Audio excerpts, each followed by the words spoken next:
I think Activision is at a crossroads with the CDL. I think this is a critical year for them to decide if they want to continue this direction with a franchise league or go back to the old MLG model that built everything, the foundation competitive Call of Duty sits on. Wow. So in order to unpack this, understand it a little bit more, I think structure for today will be, let's dive in to a little bit of who you are and where you kind of fit in the overall competitive esports structure around Call of Duty. And then we'll talk about what that structure is in the first place and why it's maybe at this kind of crossroads. And there's also some sort of drama that I've seen on my timeline recently with Hex and with Shotzzy and even just results from the tournament this weekend that I think would be worth us digging into as well. But crucially, for anyone listening at home, today we are going to be going from first principles back to basics. And if you don't know anything about the CDL, if you don't know anything about competitive Call of Duty, this is going to be a good place for you to start understanding what the deal is. Even if you don't care, this is going to be nice and basic just to kind of tap into that world a little bit. So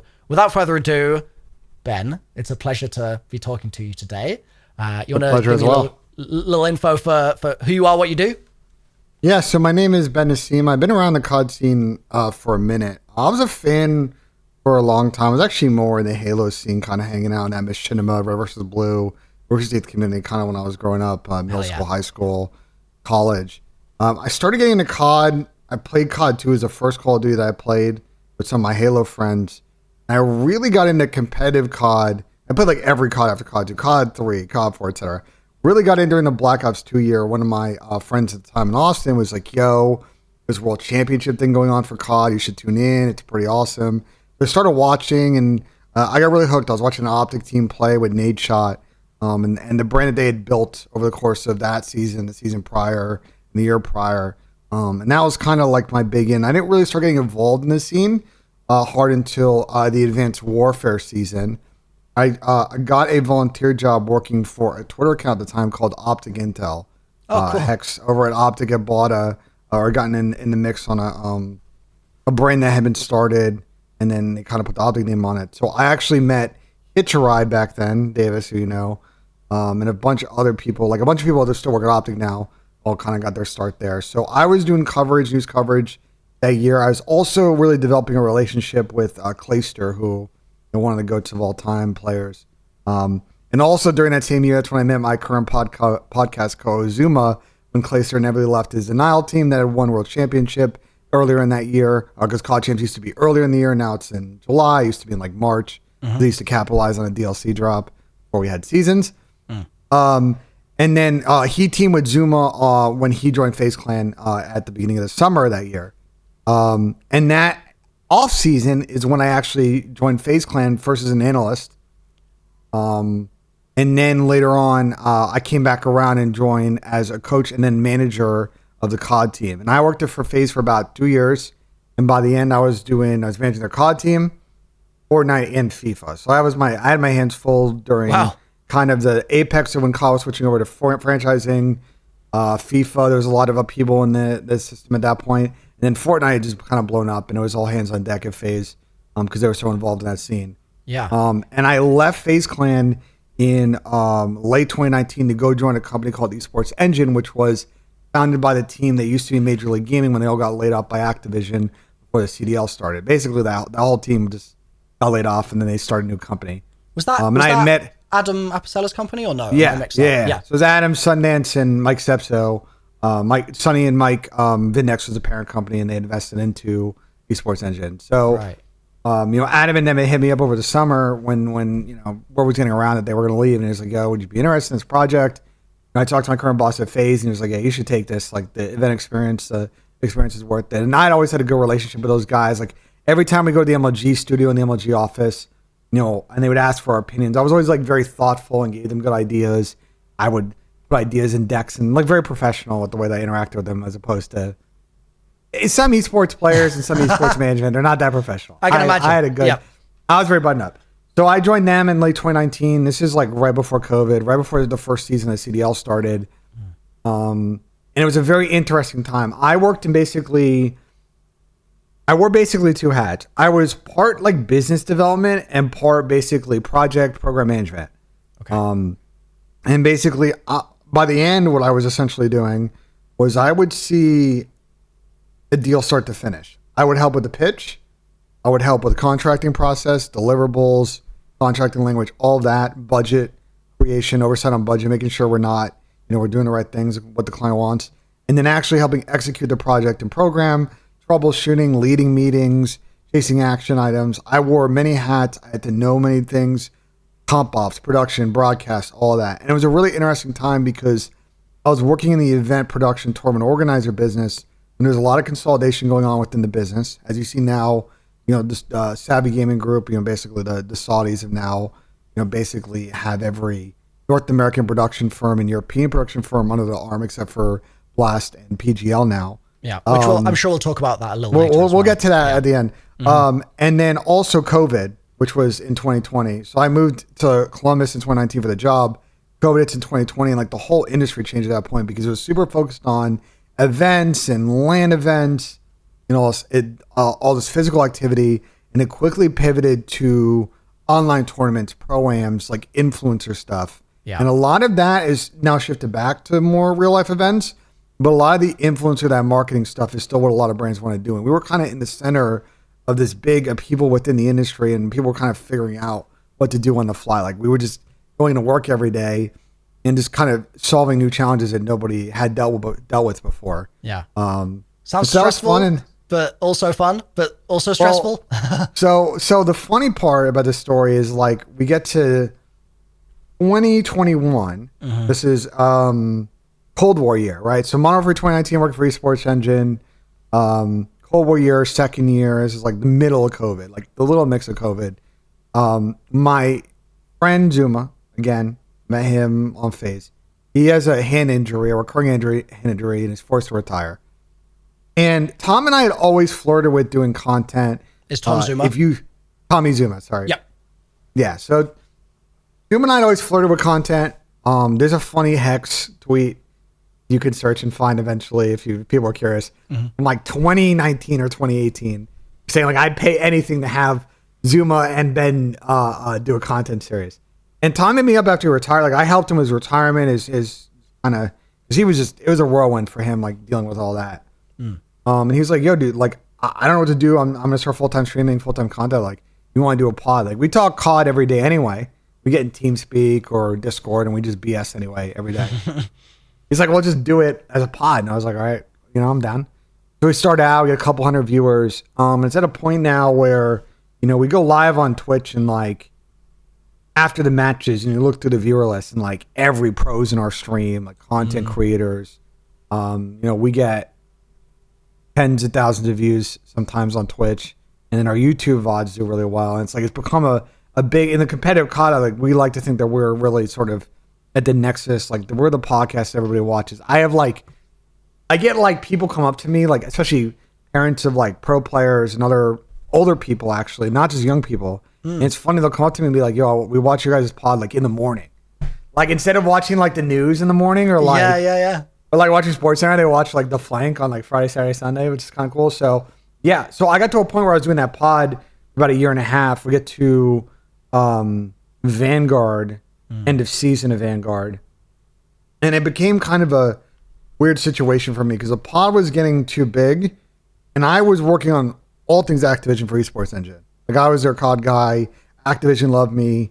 The CDL folks loved me. Like it was a good relationship, but I was in a weird ethical situation. It's like I'm trying to do this pod and we talk on a lot of topics that can get a little bit dicey. We keep it 100, we keep it real. Yep. And I'm trying not to also ruin the other side of it. So I sat down with Adam Abasel and I'm like, and Adam's like, I told him, I look like, I'm going to try and give this content thing a go. Like, what do you think? He's like, I think you're young enough. You should try it.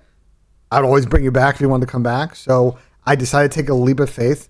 And for the last 2.5 years, I've been doing full-time content, doing that pod. A couple of podcasts I do. I stream every day. I think the big thing I do is I do a big sort of pregame 3 hours a day for CDL matches. And everybody just kind of comes in and we talk shop. And it's been fun. But I've now been on really all sides of the scene from, working with players to being on the event production side to being on the content side. So I have a very good perspective, I think, on a lot of the moving pieces around this scene, the kind of business behind the scene, how the players and the teams think. And I think I can give a kind of perspective as to some people talk and they say that like COD is dying and the CDL is dying and COD is dying. And I feel like that's like a very vanilla take on the situation. I think it's a lot more complex than that. There are a lot more macro things with Call of Duty, that are kind of in play. We're recording this on the day when, for example, some senior people from Sledgehammer have tweeted out that Friday was the last day. Like a lot of leadership of people at Activision, as always. But on the COD and CDL side, there's still viewership, there's still attention, there's still marketing. But they have a decision to make about the direction of where they want to take this product. Do they want to continue the thing that Bobby Kotick and his friends, have been planning for 3 or 4 years and pulled the trigger on in 2019? Or they want to go back to what had been existing in the 2010s? In early 2010s, there was this grassroots open thing that became big enough that Bobby and his friends could actually pull off what they tried to pull off. Yeah, I feel like it's interesting on a few fronts. One, the fact that you've got all of the buttoned up experience, like you said, right? And actually have seen the industry from that angle and are now doing the content stuff. So you can really speak to that. That makes me even more excited to chat today. So that in itself is great news. But also just COD as an esport over that time, right? As you've been navigating through these different, whether it's esports production companies, events companies, the teams themselves with FaZe, through to being content now, the industry of Call of Duty, professional Call of Duty, has been really strange, because if we go back all the way to like COD 4, let's say, and you've got people sort of wondering, okay, pro mod's becoming big. Is Activision gonna like acquire pro mod or something and turn that into a pro circuit scene, something or other for COD? And then going in, like the Activision teams obviously going in different directions to that, and having the grassroots MLG kind of approach in those early days, which like I was on game battles back in the day, like grinding out matches here and there. And it was something that I feel like no one really had a grand vision for at the time, or at least no one that I was talking to, age whatever I was, 15 or something. But in the background, I'm sure people like Bobby Kotick back then was like, I feel like something is here, but we're not quite there yet. And then over time, that then eventually sort of tumbled into the CDL. And I've watched a bit of the CDL here and there, and when I've engaged with the CDL, I've kind of enjoyed it, but it's never fully roped me in to the point that I'm like, I have to tune in every single week. Like, I'm not there by any means. I wouldn't describe myself as a fan. I think that would be a lie for me to say that. But when I participate, I do have a good time. Like, I can enjoy it when I'm there, but I'm also not entrenched, right? And I think for a lot of my audience, I think that they're probably in a similar boat where we sort of saw the CDL emerge, and we saw the very corporate Activision way of making it emerge, and we've seen the various events that have happened over the years, and whether it's skins that release in-game, or whether it's promotional trailers and bits and pieces that might go out on the COD channels, like, it's obviously around us all the time, but it's always sort of a bit on the periphery, and there isn't necessarily something biting at us to get us to jump into that world. And so I'm curious, from your perspective, from the sort of creation of the CDL as a model, right, the Call of Duty League as an approach that Activision took, paint a sort of picture for me from then until now. Where did that start? What shape did that have? What was its skeleton, so to speak? And has that changed drastically over the years, or is it more or less still this same kind of core idea that they had back then that they've kind of iterated on, but it's still the underlying same beast underneath? Like, how has that kind of evolution played out from the sort of business structure perspective that you have? That's an interesting question. So I'll take you back, like, when you talk COD 4, World at War, Black Ops 1, that was kind of a free for esports in general, outside of, say, Halo, StarCraft, a lot of the MLG products, CS, like, where there was a lot of built up third-party support. Yep. It was kind of a free-for-all. It was a lot of online stuff, just online sites, just doing tournaments, grassroots funding. Occasionally, they were able to scratch enough to do these small ballroom events. It really didn't get big until Activision saw an opportunity to use esports as part of their marketing vehicle in early quarter one, fringe quarter two. When, if you remember back then, like, we didn't have these season 1, season 2, season 3, season 4. Yep. The game released, And then you would have this like early season DLC in like the beginning of next fiscal year, so they can, because it's a pod company, they want to keep making money. Yep. But you use esports as a vehicle. Then you had COD XP, and then they started doing its like standalone COD champs in Black Ops 2. And champs would then, let's just talk about the structure of that. So basically, like the way Black Ops 2 worked that year is like you had these MLG Pro Circuit events that MLG was running independently with license and rights from Activision. But Activision then controlled and ran, the champs event. And it was weird that champs was in like March, and then there was all this other stuff after that. Like the apex of their season was in the middle of the year, and then at the end. And Activision didn't really care. From my understanding, and I wasn't involved in the business side back then, just a fan. But from when I talked to people and kind of walked through how it worked back then, like, their involvement was fairly limited outside of just the champs. They saw it as a marketing exercise, saw the rest of it as potential. I think Activision's attention on it probably didn't grow until they acquired MLG, when Mike Sundance and Sepso, who are probably two of the more foundational people in the esports world, right? They started MLG. You think about people that have kind of grown esports in English-speaking countries in the West. Those are two guys that will probably be up there. They sold the assets of MLG to Activision a few years later. And this is around the AW Black Ops 3, IW, like early jetpacks era. And that's when Activision started really having an internal team. And in the background of that internal team started thinking about, well, we think there's a lot of potential in esports. There's a lot of potential if we bring in, a lot of our millionaire friends and equity firms to get in on a potential franchise league, and we can make this the next NFL. And we can all, do what the Mayors and the Rooneys did when they formed the NFL in 1910, 1920.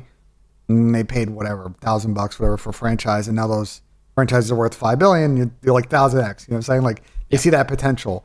I think the mistake that they made was twofold. One is that gradual growth of esports had been going on for about 10 or 12 years. And it was gradual. It wasn't going to blow up like instantly overnight. Yeah, over the course of, a few years afterwards, you saw the size of like the Fortnite World Cup and like, attempts to really pump a lot of equity into it. But the return really wasn't there in the way that they were forecasting and foreseeing.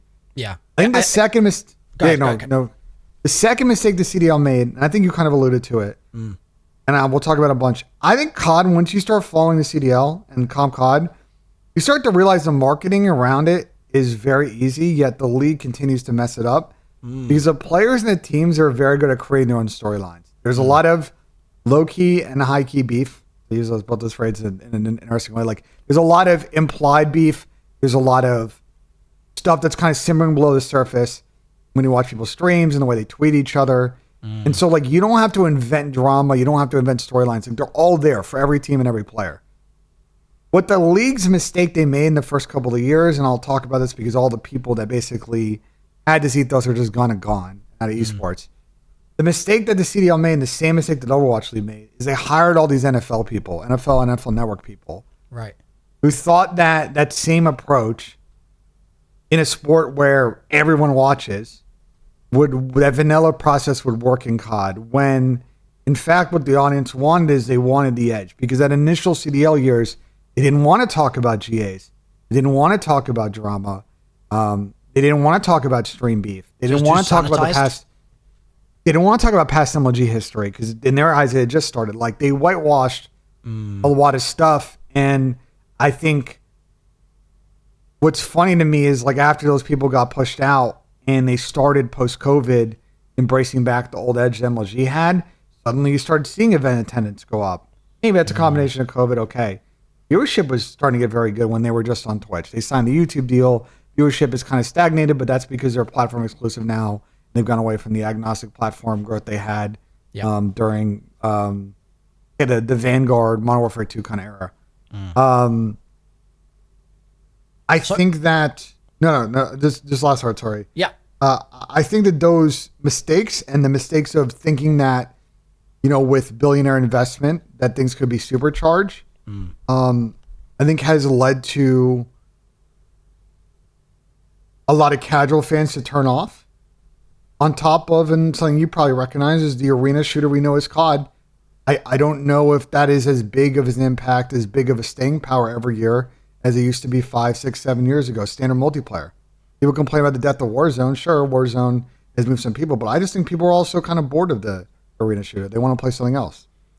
Yeah, I think the big billionaire millionaire mindset, like looking at esports as an investment class, really, and the genesis of the CDL being potentially sort of rooted in that, and looking at it as like, okay, well, if we just pump in X amount of money this year, we'll get Y return in 2, 3, 4, 5 years time, meant that suddenly the growth of not just Call of Duty esports, but my perception of a lot of different esports products around the industry was really aggressively an equation where if it wasn't meeting that expectation, then it was like, okay, fire the team, we'll start again, or like get rid of the league here, or they weren't listening to Endemic. You can pump money in equity, but they weren't listening to the Hastros. They weren't listening to the Hectors. They weren't listening to the people that were endemic to all of these scenes, who knew how to drive growth, who knew what the right things to say to get sponsors and partners involved long term, not just one deal, multiple deal, renewal deals, how to manage team and player relationships. These folks came in and just thought money was to solve. They hired a lot of people, but they hired a lot of people who were not particularly good at their jobs. And to your point, once COVID hit and the whole economic shift and macroeconomic conditions that made, private equity decisions and renewals and raises much more difficult in North America, suddenly then you saw a massive contraction in the industry. Right. Yeah. And the sort of great irony of it all being that the actual sort of player interest on a given year need not be tied to whether or not global macroeconomic conditions are positive or negative or whatever. Like ultimately, like through COVID, we saw a real boom in so much online entertainment, right? And yet there was this sort of lurking shadow in the background of the fact that the industry was propped up on all of this investment thesis that was starting to crumble a little bit. And so what might have been a great boon for the industry was then also a bit of a double-edged sword in some ways. And it's also interesting hearing you say the whether it's the sort of whitewashing of some of the past of the MLG sort of scrappy roots and some of the edge that was present in the early days of the COD competitive scene was one of the areas where Activision stumbled, because I think that from my audience's perspective, not necessarily even just within the realm of competitive Call of Duty, but just wherever Activision's long arm reaches, there's, I think, a persistent ongoing feeling that sometimes Activision really shoots itself in the foot by being as big as it is. And it's not necessarily a super avoidable problem. I'm not going to sort of pretend I could wave a magic wand and fix it if I was calling the shots by any means.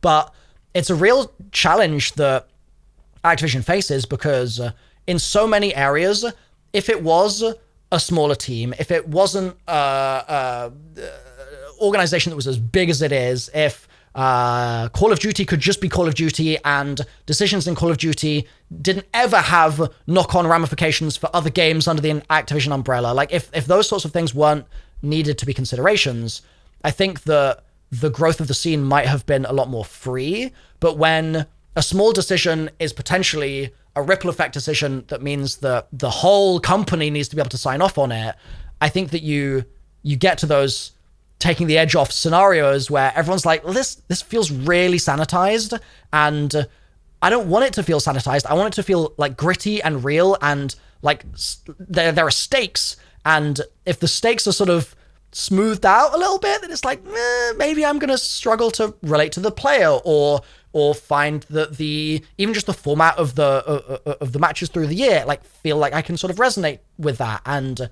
build my life around participating in traveling to matches potentially if there's IRL events, or making sure that I sort of build out my time on my weekends to watch matches with my buddies or whatever it might be, right?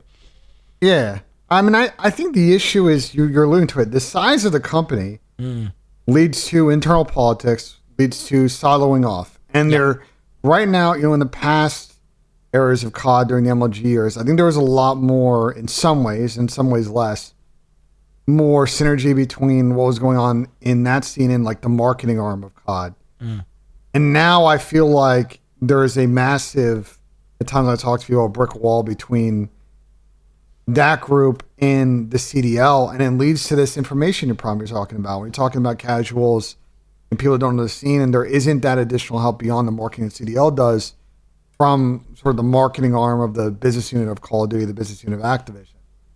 And I still think, and a lot of people in the industry think, like esports is not in a place where it's a big standalone economic model. It needs the marketing support these publishers. Yep. And I'll give you an example. Like, I am very surprised. One of the last projects that I worked on before I left Esports Engine, ended up happening was Major One in Modern Warfare 2. Yeah, it was Modern Warfare 2. Modern Warfare 2 Raleigh event was a combo event where there was a CDL major going on. There was Code Bowl, when Code Bowl was in December, not following COD Next reveal. And for context, And COD COD Mobile is the Call of Duty endowment fund event that they do. Yeah, the fundraiser, Bobby's charity, which is awesome. That, veteran placement is a really hard for people coming out of the service, no matter in the US or the UK, to find jobs. I think that charity is awesome. All those people with job placement. And COD Mobile World Championships was also, for the first time ever, that event. So they literally had made like this COD festival, and it was great. Everybody I talked to had a good time, and they have not done it since. And I'm just sitting here like, why are we not one or twice a year getting Warzone, getting the CDL, doing zombies activations, getting the publisher, the developers there? Like, why are we not once or twice a year doing this festival of COD? The IP is so big. There's so many different ways that people interact with this. And you don't really, and it would be a very effective way to cross-pollinate everybody's interest amongst these things. I love COD Mobile, for example. You watch COD Mobile, it's awesome. They have every map, every weapon, awesome skins. Like, that community does not interact with the CDL community, does not interact with the Warzone community, because there's not enough push to cross-pollinate these things. The player base is there. The amount of people that play COD, buy COD every year, massive. There's a reason it's the biggest entertainment release every year. But I think they're really missing the mark on that and other crossover opportunities to really like grow the player base, the viewer base, and all of these different things. Yeah. And I think that's due to politics, due to the size of the company, and it's disappointing that no one can really figure it out consistently. I would love to see more of that stuff. I think COD XP, the last COD XP, not the first COD XP, but the last COD XP is full of such fond memories for me, and like that Black was Ops 3 COD XP you talking about? I forget what year it was. I think it was 2016. It was at the forum, right? Yeah, and that was they had they were showing Infinite Warfare Zombies there, so you could go play Infinite Warfare Zombies early before the game came out, and they had like an exclusive fan Q&A with Jason Blundell, ex-studio head of Treyarch. And so there's some really cool stuff for the zombies guys, but then also outside of that zombies lens, like pretty sure there were people sumo wrestling at that event. There's a paintball thing. It was like they had all this much. Yeah, all sorts of crazy stuff. And I'm pretty sure as well, it also was linked to there was either the CDL finals were happening at the same time. That was Champs and Black Ops 3 was at that event. Right. Yeah. So like they sort of did it. They kind of got that idea and went, okay, let's execute. And it was really fun. And it was just a really good opportunity to like meet loads of viewers and be like, oh, you guys are here for like the zombies, but you're also sort of going to tap into some of these other events that are happening then. Cool. Building out the broader picture of what it means to be a Call of Duty fan. Because right now, from my perspective, many people are not Call of Duty fans. Currently, they're actually, as fans, they're more siloed as like, oh, I'm a Warzone player, right? But that doesn't make them a Call of Duty fan, because there isn't that cross-pollination, and there isn't any real good reason to cross-pollinate. And they try to do stuff with things like, okay, earn skins in zombies that you can apply in Warzone or vice versa, or whatever. And it's like, okay, great. That's meaningful in-game player behavior motivation. I back it. I love that. But then outside of that, it's like, okay, more broadly speaking, like, for example, I'm a zombies guy. I post 98% of my content probably is COD Zombies. But because of that, ironically, that has prevented me from being able to participate in certain other Activision opportunities over the years because they're like, your zombies, not like, for example, the COD campaign. Let's say I'm just going to pick an imaginary year. Let's say like next year, let's say they're planning an event. They might come to me and be like, well, Milo, you've like crushed it on zombies last year. You got like more zombies views than we ever expected. It was amazing. Yeah. But you didn't post a Black Ops 6 campaign playthrough, so we can't invite you to preview the campaign for Black Ops 7 or whatever the hell it's going to be next year. And like, that is a perfect example where it's like, hold on, you could cross-pollinate here so easily. My audience, if I'm yelling about the campaign, they're going to pay some attention to that. But 100%. Activision really can't combine those silos because they are so separated and there's just like vacuum in between. And I have sympathy for the people at Activision that are sort of in the trenches trying to glue those silos together because they're then trying to like take these lumbering arms of the beast and force those together. And that's a very, very tall task to attempt. But from the fans' perspective from the outside, and I'm sure from your perspective as someone that's not just been a fan, but also worked with Activision so closely, sometimes it's like, guys, can we not just do this? Like, can we just not take some action and make it happen? So what needs to happen to sort of fix things there? What needs to happen to unstuck them and get them moving? Well, it's always going to be tough. They are a public company. People who are entrenched in executive positions or whose compensation is linked to the public performance of said company are always going to make decisions at behest of the stock price. This is a more macro capitalism Wall Street problem. We don't need to talk about it on the spot. Like, it's so it does affect us though because it's relevant to this, and even more so now under Microsoft. It's like an extra. The umbrella of the umbrella is now also has to be considered just a little bit. But go ahead. Because it makes him safe, it makes him risk adverse. But you and I both want to know that that's like the bottom layer of the pyramid. Yeah, I think and you and I, you probably talk to the same people I do. I really enjoy picking the brain of the people on the marketing team on COD, especially on the kind of influencer relations side and kind of understanding kind of how things work there. One thing that I think that they have done a good job the last 2 years, and they should continue to do, is supporting grassroots ideas on event activations, online event activations that combine different communities. For example, my friend Kason, one of like the rare people on planet Earth that can probably get like every major streamer, no matter what community they're from, on the same roof, like playing the same tournament or the same activation. And they've been very supportive of giving him money and support to be able to pull that stuff off. Like continuing the small level grassroots stuff that then turns into annual stuff will help create these moments where all these creators can meet up because they do a good job. Like I've had a great time. I've gone to 2 COD Next activations, and those are great. Those are once a year. And I've told them, like, those beats should be 2 or 3 times a year, right? TDL is always going to have a big champs every year. That could be a big beat. Warzone, World Series of Warzone could always be a big beat. The reveal of the game is always a big beat. Gameplay reveal, always a big beat. And then for me, a Q4 festival post-release festival is another big beat.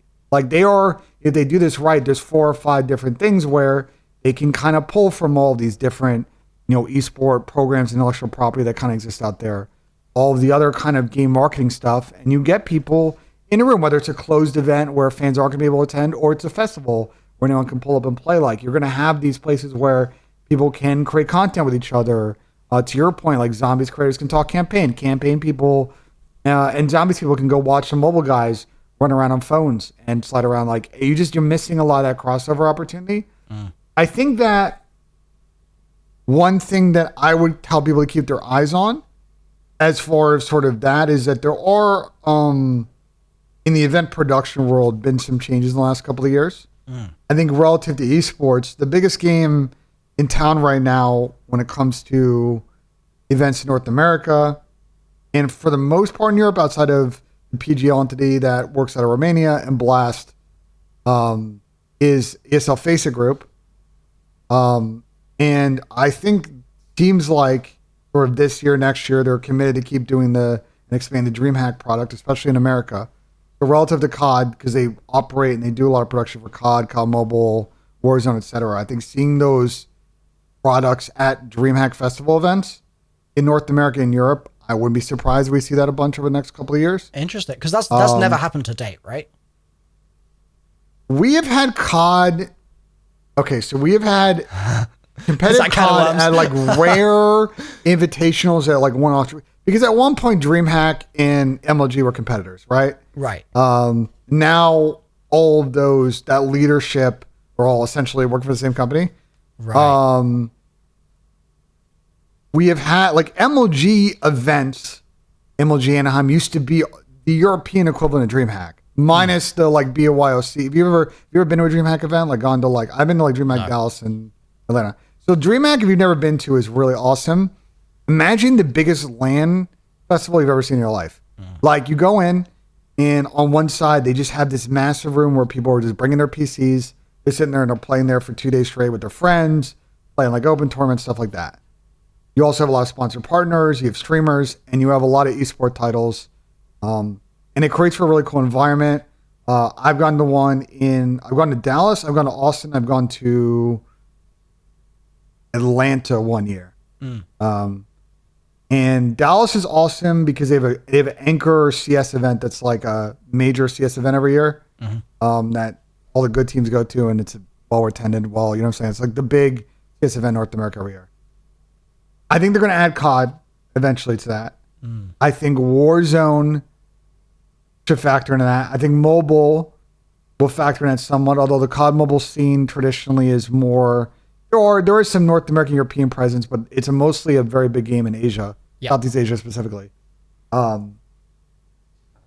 think you're going to start to see that as an avenue of cross-pollination between a lot of those titles at DreamHack. Another one, this one gets into an interesting topic, EWC. Big kind of giant elephant in the room in the esports world. The money and the event that the Saudi Public Endowment Public Investment Fund is doing there every year. You know, last year you had a number of Activision titles participate. We've already had Warzone, I think, in the CDL. Competitive COD announced that they're going to participate in EWC. I wonder if we get more titles like Overwatch or mobile or is Halo. Like, I don't know if other Activision Microsoft stuff will be there, but that's another avenue of potential cross-pollination. I went to EWC last year. How was it? Super weird event. Okay. And because so you go, so like outside of Saudi, you go and they market at this like big esports festival. And you get there and you realize like there's a big esports festival going on for a lot of money, and the locals actually do really care about the esport. The royal family was there a lot, but they marketed it locally as this big, like, this is the summer thing to do gaming festival. They had all these other open tournaments going on, all this other stuff. So there's like that whole EWC thing is like a big activation or activation potential because they have this massive, what they call the boulevard space where it's at, where there's like games, there's like a lot of IP they were activating. Like they had a Five Nights at Freddy's like haunted house. Okay, like cool. an anime world. Like I'm saying, like they had like a bunch of other random stuff going on. Yeah. But like, I can see in the world of the ESL face your relationship with Activision and, how they want to push that event. Like I could start to see that place as an activation space for Activision. Obviously there are political considerations and we don't have to get into it on the call, but that's been litigated a lot, both on, we've talked about it on our podcast, The Flank, and I know the community's talked about it a lot. Right. I think the third thing is just, again, I really think that we are missing the mark every year. Game releases in October. There is always interest in doing an event or a festival like the end of November, beginning of December, before everybody goes home for the holidays or the break, of just a final Q4 blowout where I just see you get a chance for the, beginning of the season for competitive COD. I think the mobile season, I believe, kind of wraps up a little bit around that. I think their world champs are kind of around that time, if I remember correctly. They've been still messing around. Their mobile scene, competitive scene is very new. They don't have like an anchor calendar yet. Warzone, traditional World Series of Warzone at the beginning of September. Well, like that would be like the beginning of the Warzone season. You know what I'm saying? On the new game. And for example, like you could, what if you dropped the Warzone map like 2 weeks earlier and then you do a big Warzone, live event with pro teams, like that would hit. Yeah. And then obviously season one reveal or mid-season one reloader. Like there's a marketing beat in November, December you can tap into. And you create this like awesome thing that people go to. That's your like post-launch celebration of all things. And all of these different communities kind of interact. And then you just do that for a couple of years. And a great test case in this about once you just do repetitive things, MLG Anaheim decides that event over the course of the years from when I think they started doing it just as a Halo event, StarCraft, etc. By the time they finished, And when they started was what, in, like 2000, I don't know, mid 2000s, something like that. yeah, I think like their first one's probably, I would have to go back and look when the first Anaheim Sure. was. I wouldn't be surprised if it was like 09 or 010 or something like that. Okay. But like they were doing them up until like 2019. And the last, I mean, you would go to Anaheim every year. Everybody jokes about like the Hilton Bar and like the convention center in Anaheim. Like, but that event was massive in California. Like tens of thousands of people go through every day, like packed floor. Great test case of just doing it every year becomes a local thing. Katowice, I am Katowice in Poland is a very big CS anchor event that has now become like a massive public festival in Poland every year. Like that is like the big, you know what I'm saying? Like once you start doing these things, it's tough to start going on the first, right? It's tough to get the first one off the ground, get people to buy in. You know, we're talking about these festival concepts. You have a programming problem. You got to figure out how to make the calendar and the timing work. Multiple streams where people are getting the airtime and the space they want. But once you figure those out and you keep doing them every year, you're going to develop FOMO. You're going to develop people being like, oh man, I should have gone to that event. Why didn't I pay for a plane ticket? Why didn't I drive 3 or 4 hours to go to this event? There's all the earned And suddenly media it's going to be from the event as anchor. well. Yeah. So- Yeah, it's going to be the anchor that everybody wants to go to. So I think that is part of, I think, the solution for specifically for COD if we want to get there. I think, you know, a lot of COD fans will say, and I kind of agree, I think the franchise model was never the right play. And we were at its best when we had this open model with the pro league that teams qualified into every year. You had like open events, you know, every month or two, but then you also had this elite pro competition on top of the open events. Yeah. That culminated in a playoffs event, that culminated in a champs event that people could qualify into. And you had this really awesome grassroots scene where theoretically someone, their friends could pull up, and if they were good enough, you know, had an opportunity to lift the champs trophy at the end of the year. Now it's like that buried entry. If you're a 17 or 18-year-old, you know, it's hard. You play challengers and you hope that a pro team picks you up. Yeah, can we dive into that a little more? So, Yeah. There's the challengers layer, which is, can we call that semi-pro? Would that be fair? Yeah, essentially semi-pro. Yeah. So you've got the challengers is semi-pro, and that is challengers is an Activision product still. That is something that is Activision fully behind, and then pro teams will look to challengers players, and that is exclusively where they'll draw talent from, or how do those sort of connect together? So there was a rule. I'll give you the full background. Okay. So prior to Black Ops 3, there was no age outside the champs event, which was 18 plus. There's no age limit on competing competitive COD. So someone like Methods, for example, Method Zinni, when he was competing, he was like 14. Wow. He was a young kid. It's actually really funny. You go back and look at pictures of Zinni was so young. But like Scump, for example, Scump was competing when he wasn't 18. Right. Hook on Optic now, he was competing. He was not even close to 18. You know what I'm saying? And so you had these awesome teams that were a mix of older people and younger people. The champs obviously was 18 plus. When ESL and Activision started paying more attention to Black Ops 3 and ESL operated that year, they started making an 18 plus requirement. And started siloing off sort of the open piece. So like the underage players couldn't play anymore. And those guys just could play locals and they could play online tournaments.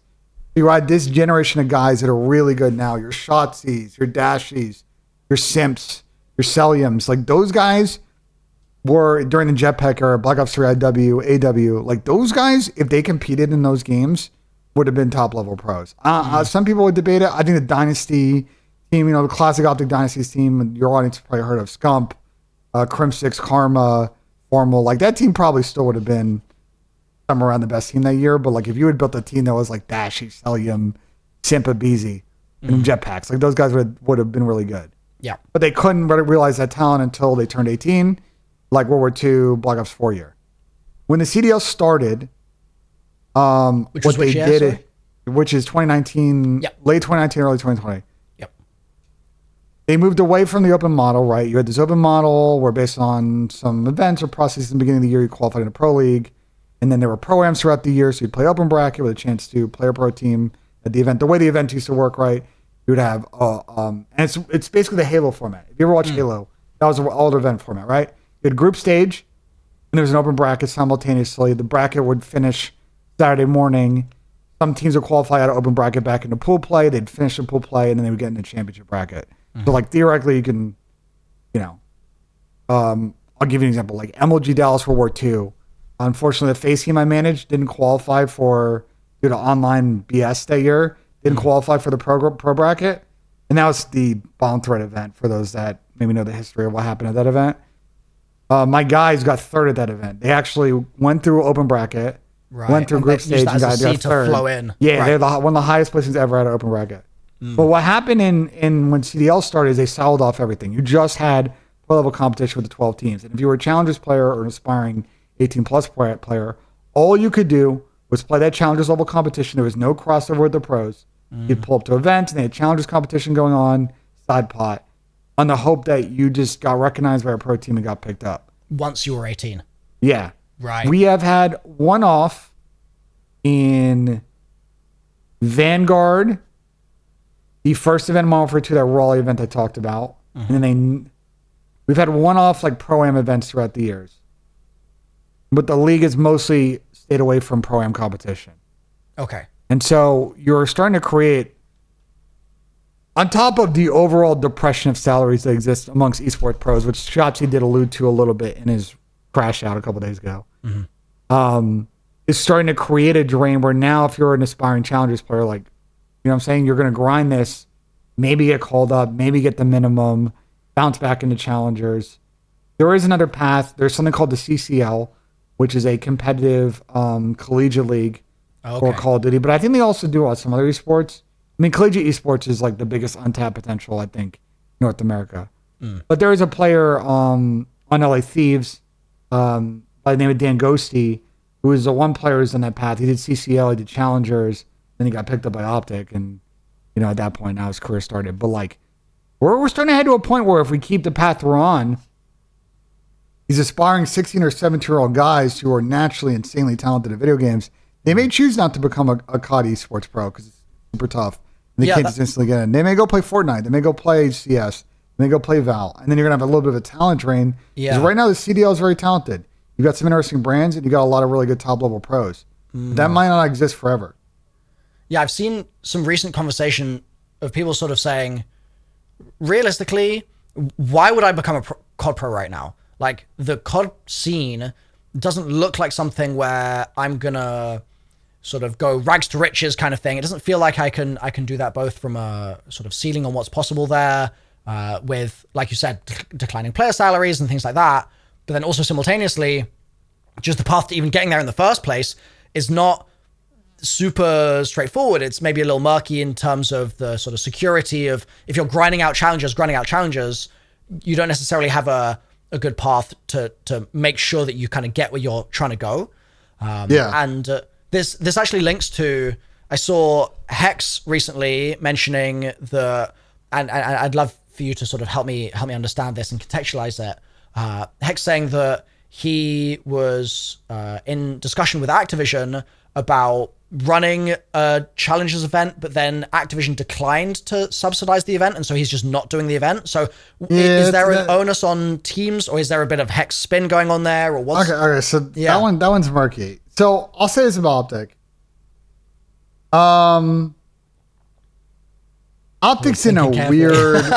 I'm not thinking carefully because I've always kept it 100 about Optic. I have a lot of respect for what Hector's done with that brand, and they've created something unique that just I've outside of the FaZe and Thieves entities in North America, I just don't know if anyone else can do it. Yeah, I think their relationship with Activision has always been very unique because of the size of their audience, because of the leverage they have, and what they would like to see out of Activision and what Activision would see like out of them. I don't know, and I'm not on the inside of that, but I can only guess that relationship is just different from everybody else.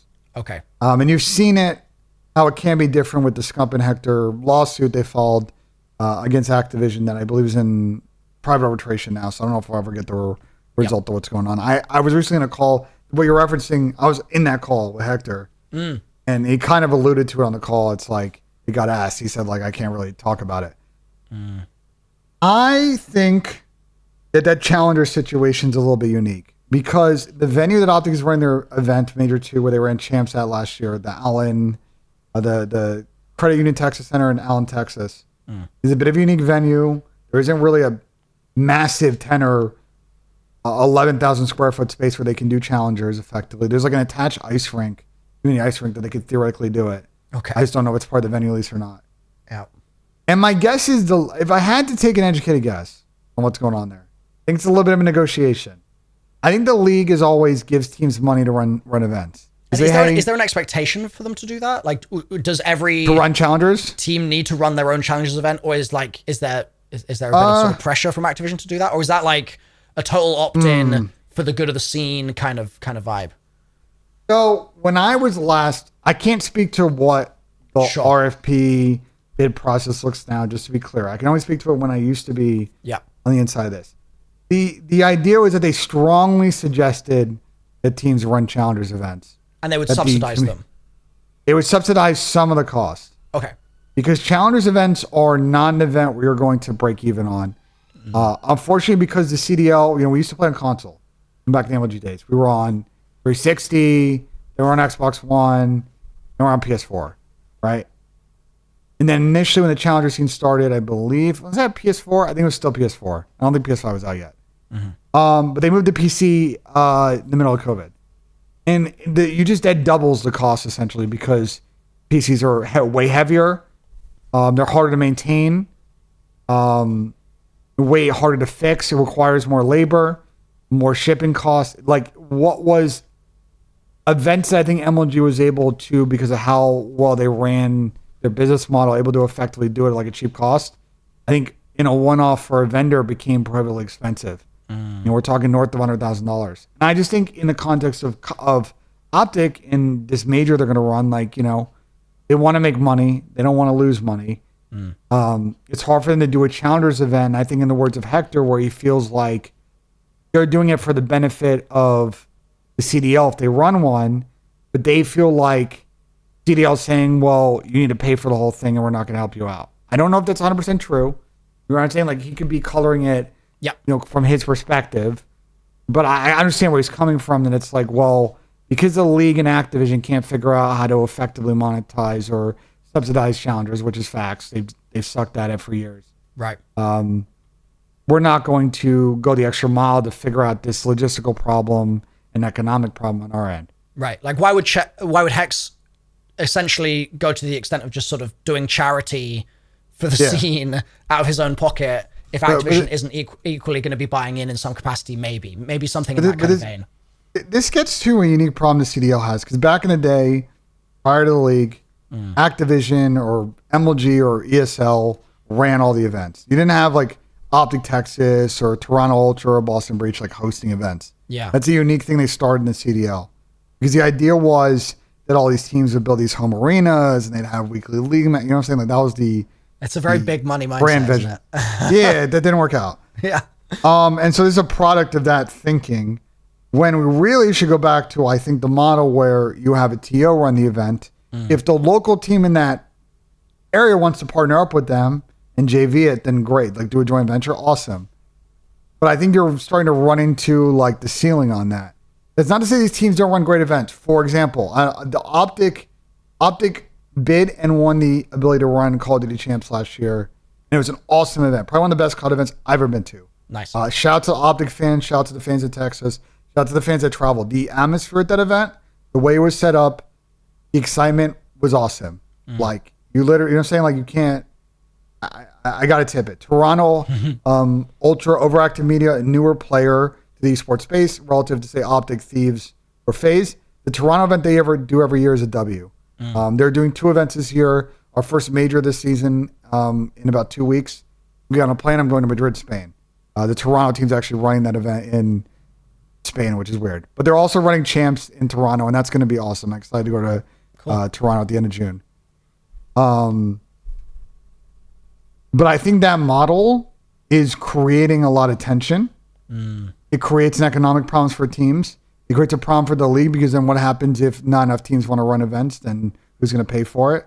Like they have backed themselves into a corner with the way that the process works there. And I really think the solution is to, bid for ESL or Blast or OS Studios or PGL to just kind of TOs to run those events.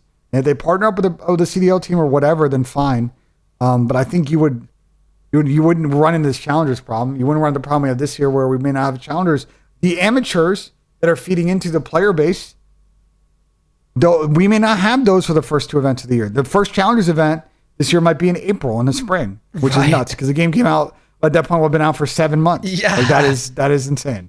Yeah, and I mean it's sort of cutting off your talent pool at the knees if you're doing that. Like, well, we'll just go without fresh blood for a year, pretty much. But I also, I mean, I don't know if this is naivety on my part, but when you're explaining, the teams run these events and that's sort of how these work, and there was this vision for it to be this big stadium thing, but obviously that's not happening. But still, they're running events here. It's funny to me because the esports vision, right, as described by venture capitalists maybe 5 years ago, would be sort of in line with, we want NFL and esports to look the same, right?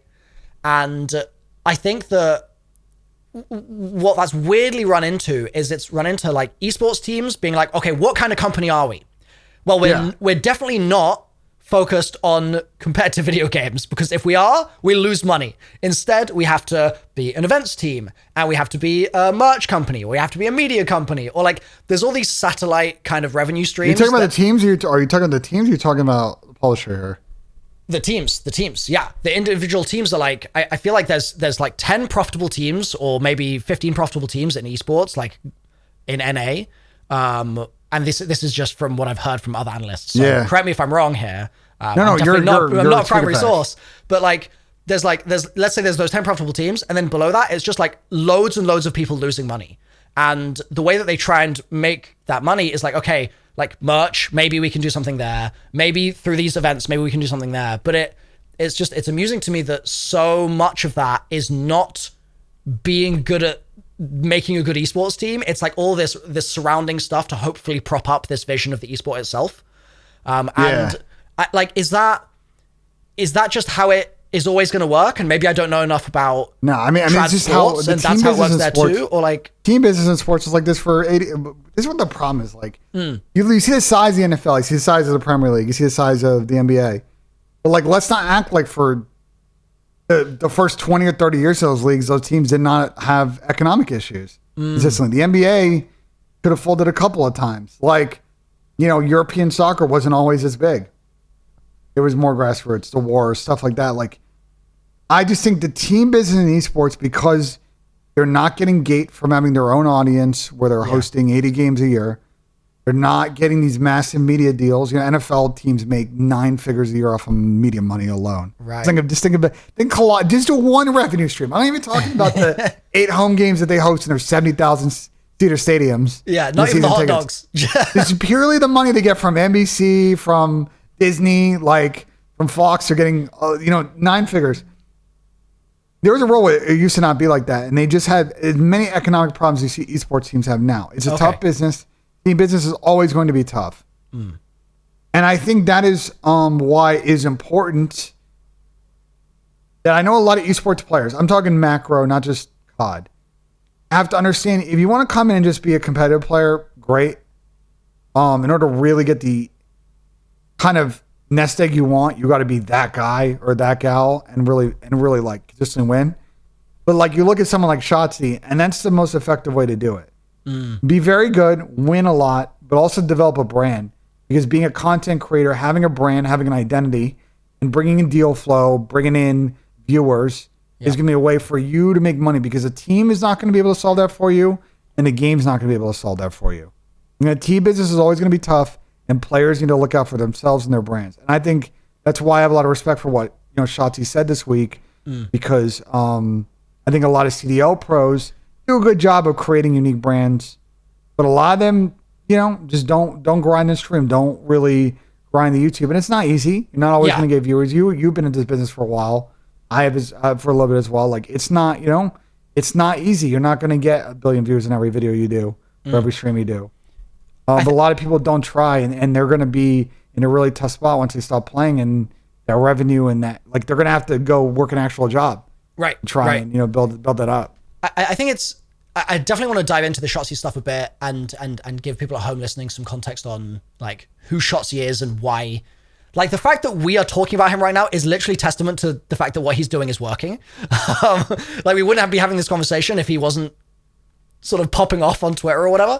But just sort of in background there, it's funny because what he is doing to build his brand is in many ways, I think, the missing piece of what the sort of team model jumped the gun with when Activision was trying to kind of roll that out, which is you've got all of this investment money coming in, and it's basically saying, okay, if we were the NFL, what would we need? Or if we were the Premier League, if we were going to run that, what would we need? Okay, well, we need products that people could buy here, services people could buy here, venues that they could attend and pay money to here, blah, blah, blah. So they create the product kind of environment or whatever you would call that.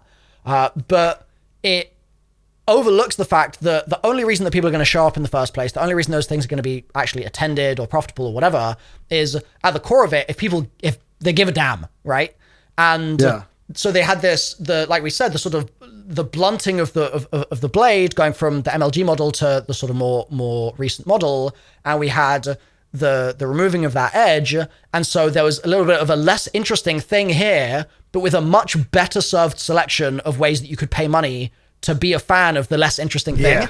And it's a swapped around sort of order of operations. And I think that it's a weird one because a lot of my instinct is to say, okay, well, like esports teams should just be focused on being good esports teams. But obviously, clearly, based on what you're talking about with even like the NBA and stuff like that, having its own economic problems in its infancy, clearly it is hard to just only be good at basketball and that be it, right? That's not going to drive. It's not going to drive brand deals. I mean, right. So there has to be this substance that they're tapping into, and I feel like someone like Shotzzy is doing that. That's why Optics so good. That's why Optics so good at it. You know what I'm saying? Like they have been at, what they do is they haven't been just doing it for a year. It's come Watch Party. You know what I'm saying? It's just a one in a million iterations that Hex and his guys have done for 10 years. You know what I'm saying? Going back towards the OG Optic House where they were just streaming all in the same room, making content, posting, like early YouTube. When even YouTube wasn't a CDN, you had to have a machinima contract or something else in order to get ad service on your channel. It was a tough time. It was crazy, but like now you just start a YouTube channel, get big enough, and they monetize, and you're good. But back then you had to do a lot of work. Shout out to Ken Burton. Do you remember him?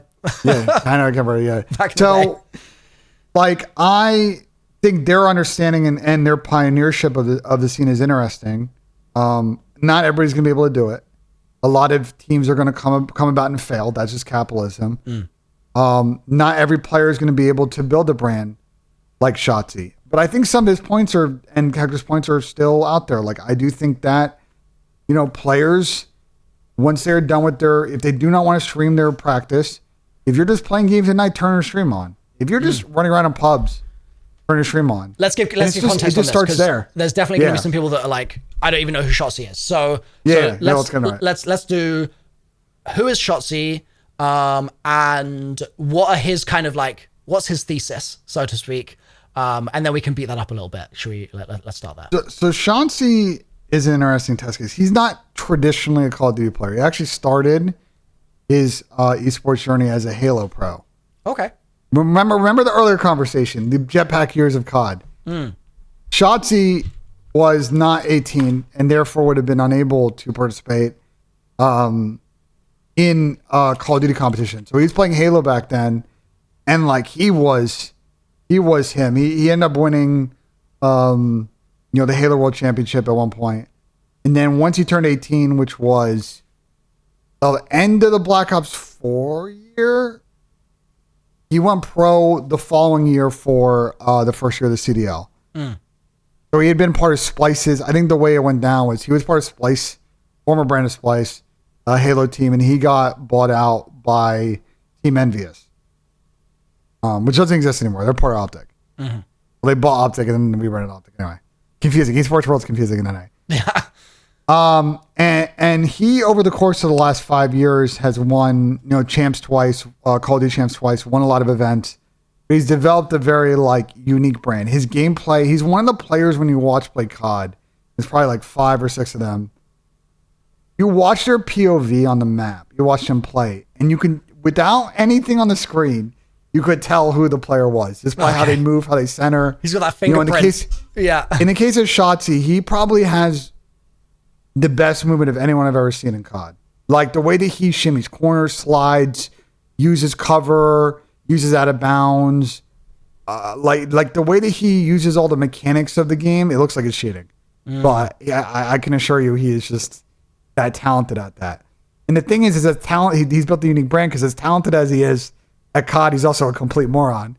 And he'll stream and he'll do a geography quiz and he'll fail. Right. Because this guy doesn't know that you know what I'm saying? He doesn't know capitals and states. He's a good gamer, but he's built a good brand because as funny as he is, he's also an idiot. Mm-hmm. And he's got that unique perception. I think that's why a lot of people tune into him because you watch him and he's funny and it's all that. But his thesis has been, I think it's something, I don't know what happened probably in the last 2 months. I think he probably feels like outside of, teams practice against other teams for 4 to 6 hours a day. Outside that, there's some pickup, it's like the equivalent of pickup basketball in COD. They get in a TeamSpeak channel, they draft teams and they play. They play, either, S&D kind of games, or they play actual respawn Hardpoint. And these are eights, right? Or no? Yeah, we call them eights. Yeah. Yeah, it was 10s in Black Ops 4 because we were 5v5, but 8s now. And those have been dead, basically, for a month. And I think Shotzzy was sitting here our team's very good. I want to get practice. I'm not getting practice. All these other pros are lazy when they should be playing. I'm going to call everybody out and go on my villain arc. And I think that's why him in the last 2 weeks, convinced his team, hey, can we stream our practice? We think we're nasty. No one's going to replicate us anyway. We don't care. Okay, we're down. That caused a lot of drama because then teams that they're playing didn't want to get their practice streamed. Meanwhile, the 2 teams that won the minor this weekend, Carolina and FaZe, they don't stream their scrims. They played plenty of amateur teams in the last 2 weeks who do stream their scrims. So that argument that streaming scrims, prevents the competitive side of it is just whack. Right. Yeah. Okay. If they're winning and they've been streamed, then COD is not a complex game. If you never watched the CDL or competitive COD, I can assure you there is a level of strategy in search and destroy. There's a level of micro and metagaming. Mm-hmm. But Hardpoint is one of the most straightforward game modes of all time. the level of strategy in Hardpoint and the team diff is making the same decision together as a team and committing to that. It's not in a game like Black Ops 6, which is a very straightforward game, a very dumbed down version of Hardpoint from what we played in the past, the way spawns work, the way the maps work, etc. It is the difference is teamwork essentially. Right. Everybody can shoot. With the most recent patches, they made the gun shoot very straight, as you probably noticed. And now another thing in the CDL is that there was a big stigma for a long time when they added auto attack sprint when Warzone came out. There's a big stigma for a couple of years that they kind of banned. Now we're getting into this topic. There's this thing called gentleman agreements in the CDL. And basically, it's existed for a long time. Basically, the pros agreeing not to use certain weapons or guns or settings because they've deemed them uncompetitive. Activision doesn't want to restrict those items. They end up usually doing it. The one that Activision wouldn't step into is the movement settings, right? Auto attack, sprint, single tap, double tap. There's a lot of drama in the CDL scene for the last couple of years about single tap to sprint. And then finally this year, everybody caved because they're well, we can't enforce this. We can't. Yeah, saying, you can't tell who's on it, who's not. Movement's going to be a mess anyway, right? So everybody runs around super fast this year. You used to see a big difference in movement. Now everybody can just sprint around. Mm-hmm. So on this game, it's So I just think Ant took a look at all these things and he's well, what are we doing here? I can take control of my life and make content and make more content, and I'm going to do that, and my team's going to do that. But I'm going to call out all these other guys in the scene for not doing that. And some people felt some type of way about it. There's been a lot of back and forth between, the Optic guys and the guys that compete for the 100 Thieves CDL team, LA Thieves. And that's a super team that just formed this year of Hydra, is a big player from France, won champs a couple of years ago. Scrappy, who's this Jersey kid who really came on the scene a couple of years ago on the Toronto team. They bought him up. Envoy used to be a part of the organization. And Dan Goski I talked about earlier. Like, that's another very good team compared to Optic. There's been a lot of back and forth between those two entities on this topic. And those are people that I think Shotzzy's addressing, because you look at that Thieves team, Scrap streams a lot, but the other three don't. Hydra, who's one of the best players in the world, is very just focused on his competitive gameplay. He doesn't stream outside of, the off season. Now, I understand it for Hydra because he makes 200, 300K a year and he wins a lot. And he's probably one of the biggest esports athletes in France. It's like him and Zaiwu and like two other people. You know what I'm saying? Like he's a big deal in France. But he doesn't, like, during the season, like, he never turns his stream on. Right. Ever. And that 300K and that's the type of people that would be so much more if he did. Yeah. And that's the type of people that Shotzzy's like kind of calling out. Right. Like people that like can afford to do it and should do it because they're just playing COD at night anyway. They just don't want to, you know what I'm saying? Yeah. So. It's an interesting one because the argument for and this isn't just a COD thing, right? The argument in esports in general of if you are a pro player, you're a more valuable pro player if you stream a bunch, if you're a content creator, right? That argument's been there for a really, really long time, and it's meant that a lot of what I've seen, for example, like League of Legends teams invest into, like years and years ago when I used to sort of pay attention to that in like 2013, 14, was like, okay, we're going to not just get a content house here where they're all sort of, or a pro house or whatever you want to call it, but we're going to make it a content house. So they're going to be doing all their practice, they're going to be getting all that stuff done, but like we'll have a team that's there making sure that content is being made around that. Like maybe they're doing some content when they're doing gym stuff, or maybe there's some other stuff that they shoot just in some downtime in the evening, or like whatever it might be. And there's been a real sort of intention to try and give you like the life of those pros and turn them into sort of people, because the brands, or I guess in this case, the teams recognize that if the pros are more interesting to the audience and the stories are more interesting to the audience, then they're going to tune in more, etc. They're going to try and sort of do, like, I don't know, call it the Optic playbook of how they've just sort of become so beloved over the years, right? And on the one hand, absolutely, if you're a content creator as well as a pro, then you're going to be able to get more sort of brand affinity for the team that you're on. That's going to be a bigger deal for the brand to sign bigger checks to whatever team you're playing with at a given time.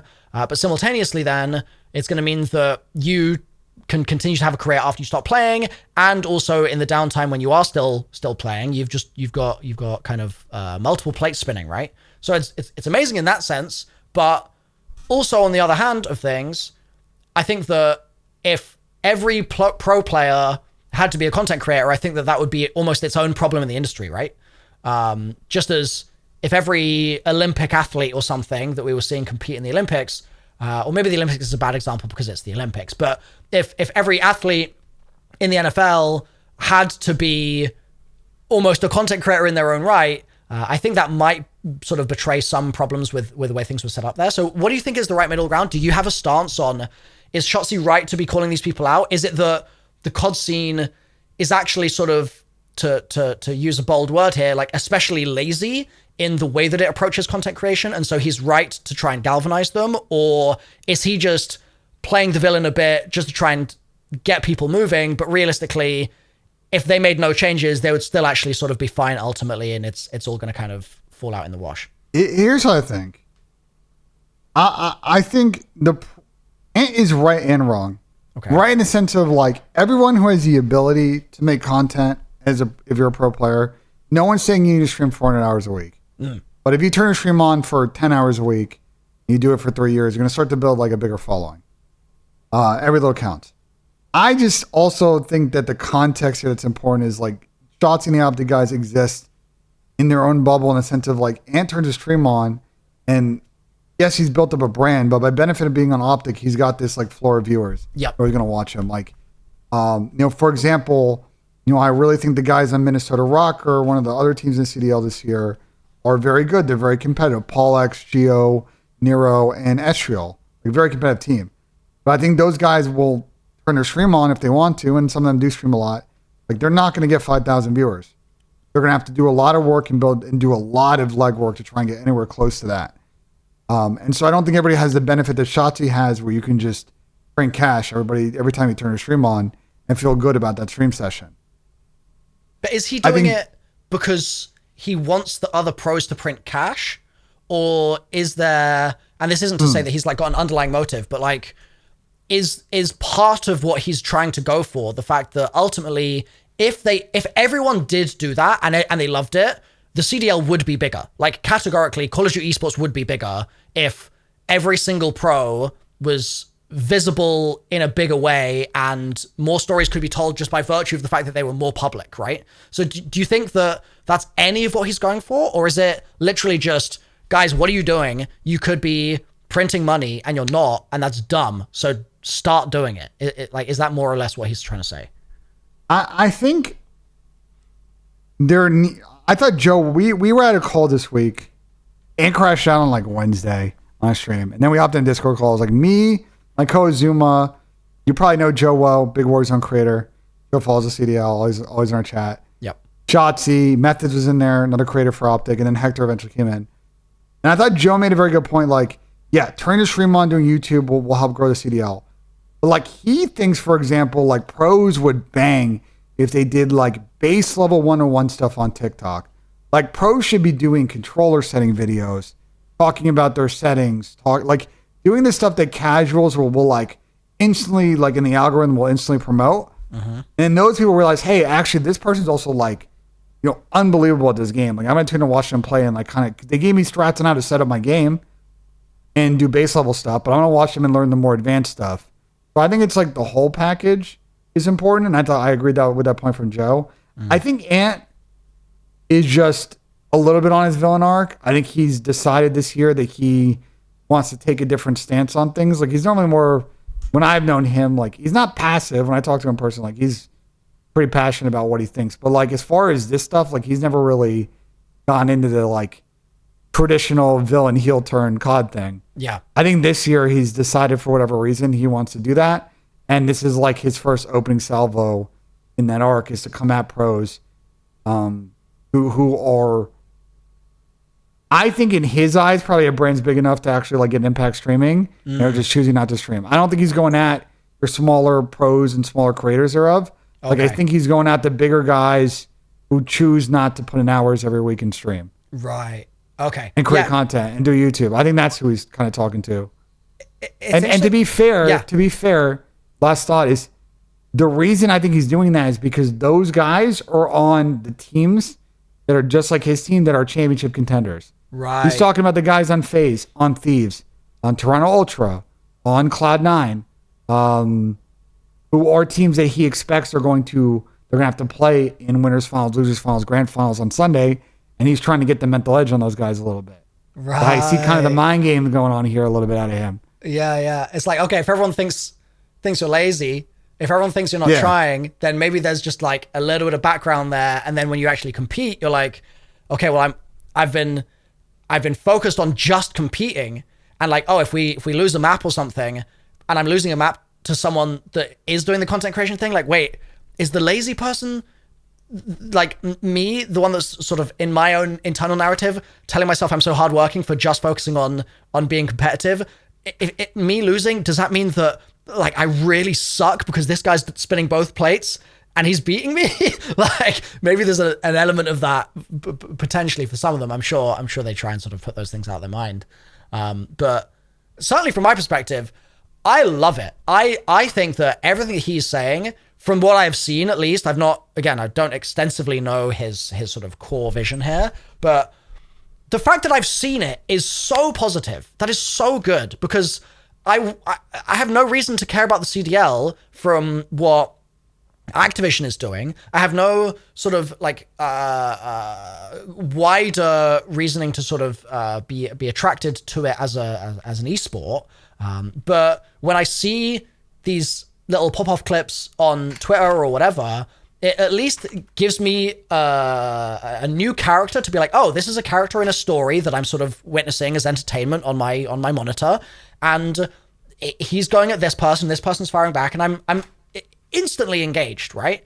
And it would never be happening if he wasn't doing it. So in that regard, I think it's really good. I think doubly so, I think that the whole all pros should be content creators sort of thing, it's interesting in the sense that if part of the argument there that Joe was making as well was if pros did that, if pros all had their own really massive followings making normie content, then that would bring in new numbers for the overall esport. I think that is true, but I think it's just sort of a difference in perspective of like what should or shouldn't be the case. And I think that scenario is basically the argument that the pros as a collective should do this to make the league work.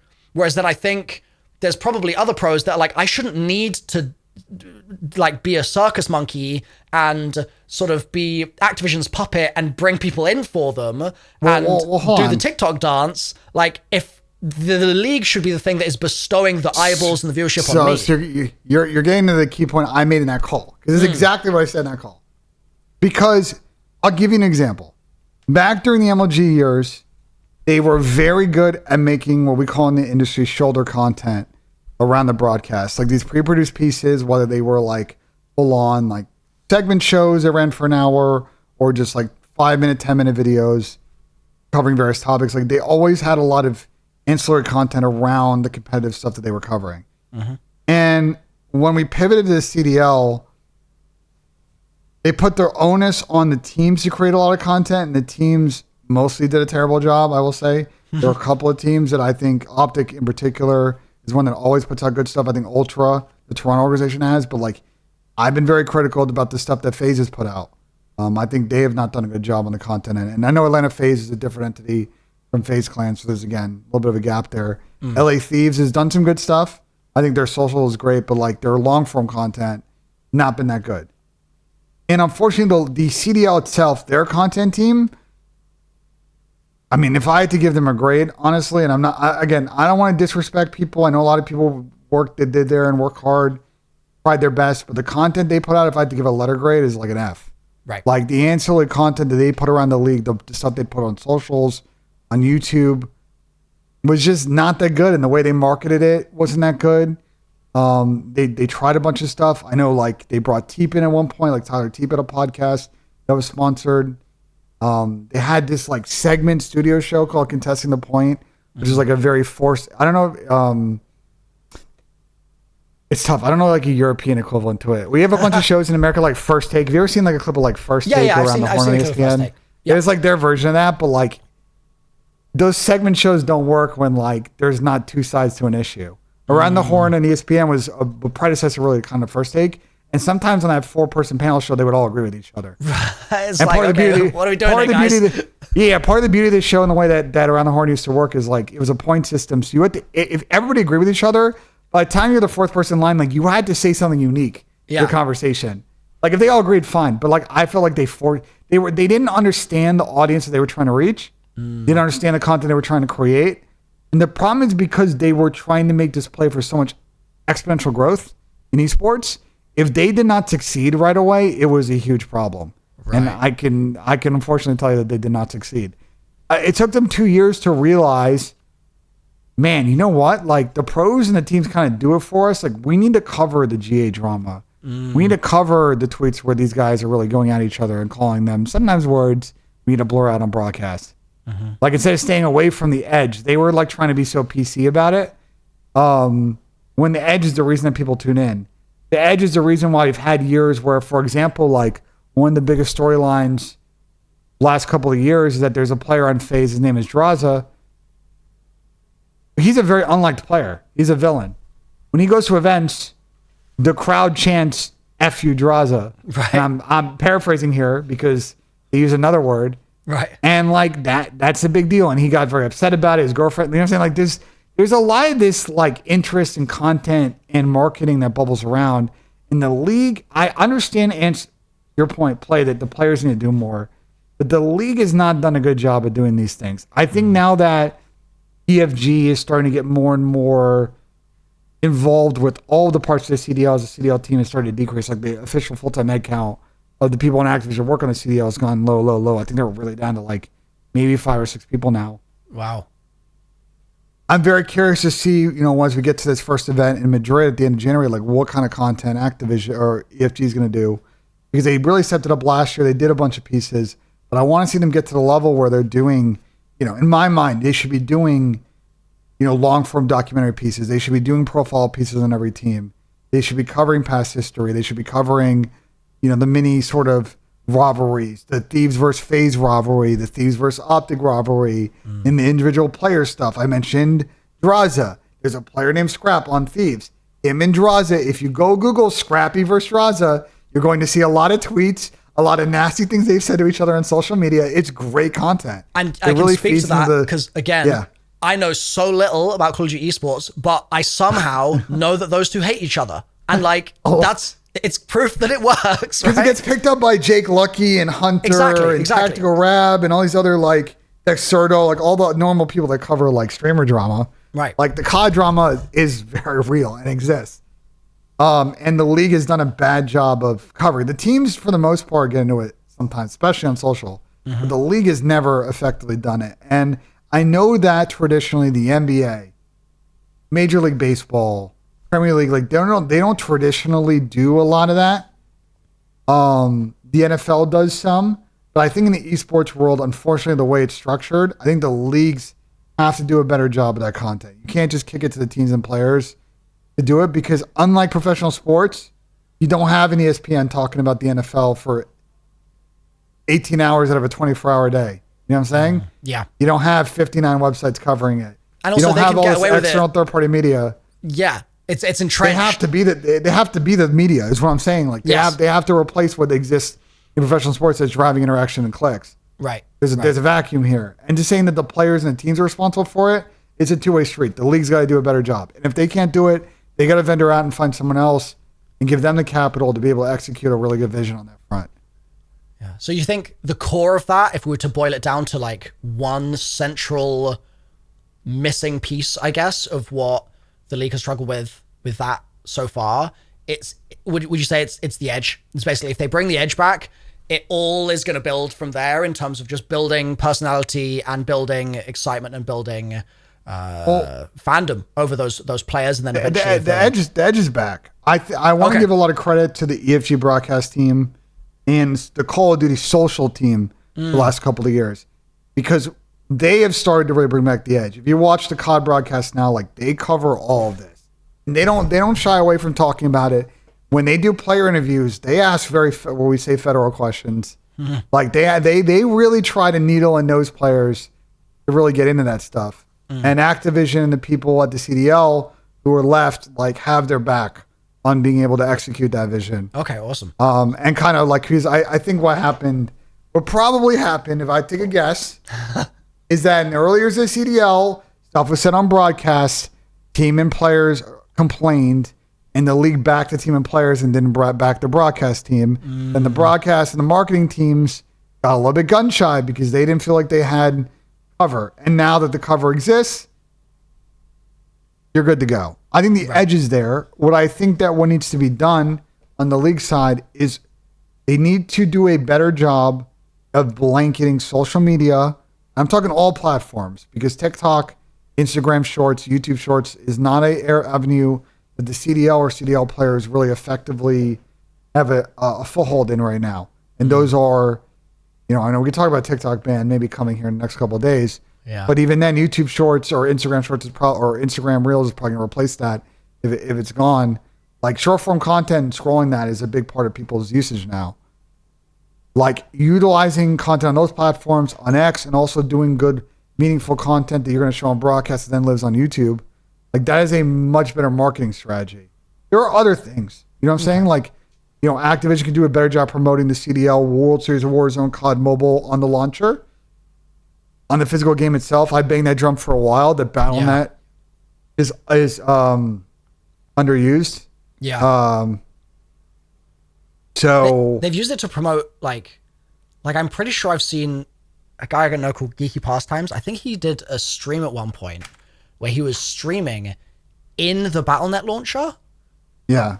I could be completely making this up. This could have been a fever dream. They did this. But, yeah, so I think I've seen that happen once or twice. I was like, what? That's even possible? They did a couple of years. I haven't seen them do it recently though. Right. I think when they switched to a new version of Battle.net, it's come away. Right. But you look at what some other developers and publishers will do with their game clients, and it's like I don't know. It's always felt a bit like the Call of Duty one they've been looking at other people's homework and sort of copying it, but they've not understood the source of why it works elsewhere. Is kind of a feeling that I've had quite a bit over the years, and that even has trickled down to like, not even talking about competitive Call of Duty, but within zombies, we've had like new zombies things this year that have been an attempt by the zombies team to try and cross-pollinate once again, but the other way, to bring people to zombies. So there's the directed mode in zombies now where it will walk you through an Easter egg. And that's something that the COD team is very proud of, and they're really excited about that. And one of the things that I raised to them when I was speaking to the team last year was like, okay, you guys have made this mode, but you're making a mode, and then your expectation for the way that this is going to get into people's hands is they're going to watch a video of mine, maybe, because they're certainly not going to watch like a multiplayer person make a video on it. They're never going to bother. But if they're watching a video of mine, they're already a zombies fan, so they don't need to watch it. So how are you reaching the multiplayer people? And they weren't. Like there's no plan for that. And like, has there been an Activision event where they've been like, okay, let's do something fun where we get a bunch of whether it's COD pros and MP people and Warzone people, and we get them to do something fun with directed mode, with this new thing where we're trying to pull from those audiences in the other spheres of Call of Duty and bring them to zombies. There's been nothing. And it's been nothing to the point that even in the launcher, there's basically no push or impetus to bring you from one of those other places to the directed mode. Like, even if it was small things like, I don't know, do quad XP only in directed mode just for a weekend or something, just for the first weekend it launches. Like, give people a reason to be like, oh, that exists. And I feel like Activision, again, struggles in those scenarios because I suspect there's so much siloing in the team that to get sign off from 5 different departments on 5 different marketing schedules as well is, I imagine, a nightmare. But I can only hope that at some point those sorts of things start becoming possible, because I feel like there's so much potential there that is just kind of left on the table continuously. Yeah, I agree. And I brought this up to, I probably get dinner once a year with, Chanice and Rob from the marketing team. You probably interacted with them at some point, like, and kind of picked their brain on it. And it's tough, man. Again, Activision, big corporation. Yeah. Your point, they have a lot of this Call of Duty intellectual property, but it's a very difficult schedule for them to navigate with all the different marketing beats and release dates and esport programs. And there really just isn't a lot of, or it's very difficult for them to sort of unify everybody to kind of march the same beat. And to our point, we've kind of hammered throughout this pod, like, it's getting in the way of all of these communities crossing over. The COD community is massive, but unfortunately the COD community is almost just as siloed as the corporation itself, which is producing the game. And I think that's a problem. Yeah. And I think long-term they should address it because market conditions are changing. I don't know how long people are going to continue to play Battle Royales. Right now, if I'm not playing COD, I'm playing a sports game because I'm a big sports fan, or I'm playing Marvel Rivals. Yeah. You know what I'm saying? Like, the arena shooter, as we know it, people are buying COD every year, but they're really playing multiplayer for like 4 weeks, and then they're kind of done with playing multiplayer again, unless you're a CDL pro. Like, the market conditions are getting into an intersection time for COD where it's like, is this yearly release path the right path for our main game and main title? Do we need to figure out, we're going to lose short-term probably a lot of money when we get that 1 year where people are not giving us $80 to buy a copy of the game. But should we move to a live service model where we put out one title and it's continuously updated? It streamlines content. It makes crossovers way easier. It makes a release schedule way easier. You have consistent maps and modes, consistent support. Like, I think just as much as we talked about the crossroads of CDL's ad with franchising, I think Activision is also at a crossroads with the title itself, that they're going to need to come to reckoning with, especially as Microsoft, I assume, starts to get more involved with development of COD as they start to integrate now post merger approval last year. Yeah, because I know on that the sort of community, I think, was like, okay, that's all happening now. So Microsoft is now calling all the shots. And it was like, hold on, guys. Actually, internally, that is just the polar opposite of what's happening. Microsoft is not jumping in and being like, we are changing everything today. But instead, it's like, okay, you guys have this extremely complicated, intricate machine that sort of, by honestly a miracle each year, spits out a new game. The last thing that they're going to do is just be like, okay, let's ruin all these systems and just make it our own new things in its place. Like, it's going to take a long time for meaningful stuff to sort of filter down. So eventually, over the next, I guess, couple of years, we will sort of start to see that sort of sinking in. I guess Game Pass is a beginning step in that direction, right? But just to go back to something real quick here, on the note of getting rid of the siloing, I think that the community siloing is really a reflection of the Activision siloing. I think that one informs the other. And I think something I've always been excited about the idea of, and I'd love to get your sort of quick 2 cents on, is there a world where Activision could be more forthcoming with, for example, let's say I wanted to run an event, right? Which has happened in the past. The Zombies community actually ran its own esports thing, totally grassroots. Friend of mine launched this company, Zombies World Championship, and lost money. And it was really, really tough. It was very, very difficult. Events business is tough. And he did it the next year and lost money again. It was very, very difficult. But both times, the amount of Activision kind of involvement and backing, I think, if I recall correctly, and I could be wrong about this, it was basically limited to like Activision saying, don't do it on these 4 weekends or whatever. And if it happens in this one time, we might do a tweet for you. And then they didn't do the tweet, I'm pretty sure. And that was the extent of it. They allowed them to do the event, so I guess they gave them the thumbs up there. But there wasn't anything more than that. There wasn't any like, oh, what if we made this bigger? Or what if we extended this? Or blah, blah, blah. And I'm curious to get your thoughts on like, is that just the way the cookie ultimately crumbles with running grassroots events? Or is there more that they could potentially do to sort of like even go to content creators? Like maybe they go to Joe and they're like, hey, Joe, you have an interest in competitive Call of Duty. What can we do to galvanize you to make certain type of content or put a certain type of event on or run a certain type of show that means that there's Activision dollars flowing in there to create the content that we know is going to ultimately make our Call of Duty competitive scene succeed? Like, are they missing out on doing something there? Or is it actually that shouldn't really be their wheelhouse and it would be an impossibility in actual fact if they did actually try? I think the try not to counter program itself is always going to be like a core goal that Activision is going to have. Firsthand experience, me and my co-host Zuma partner every year, Activision. We run the Flank Invitational kind of launch tournament. We get kind of involved in that first launch window of tournaments that runs before like the season 1 release usually. And that's a little bit of a calendar navigation because we're trying to navigate like other tournaments, other things Activision's doing. There's always going to be like a very jumbled calendar and certain things are going to get priority, right? Like the CDL, for example, they're going to be very protective of, the Friday, Saturday, Sundays that the CDL is live. I think what I would always advise is I think that people at Activision are always open to grassroots ideas.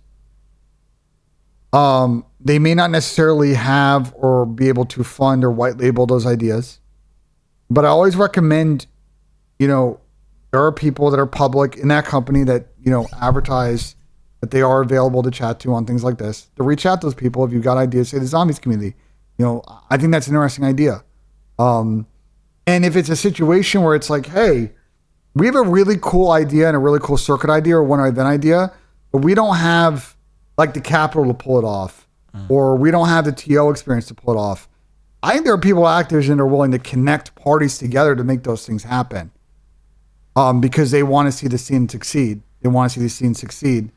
And then from there, you can get help from, experiential firms or TOs, again, like in OS Studios or, the ESL FACEIT group or, a Blast or PGL or, Perfect World in Asia, or you get my point. Like, Yep. It depends on the market you're trying to get into.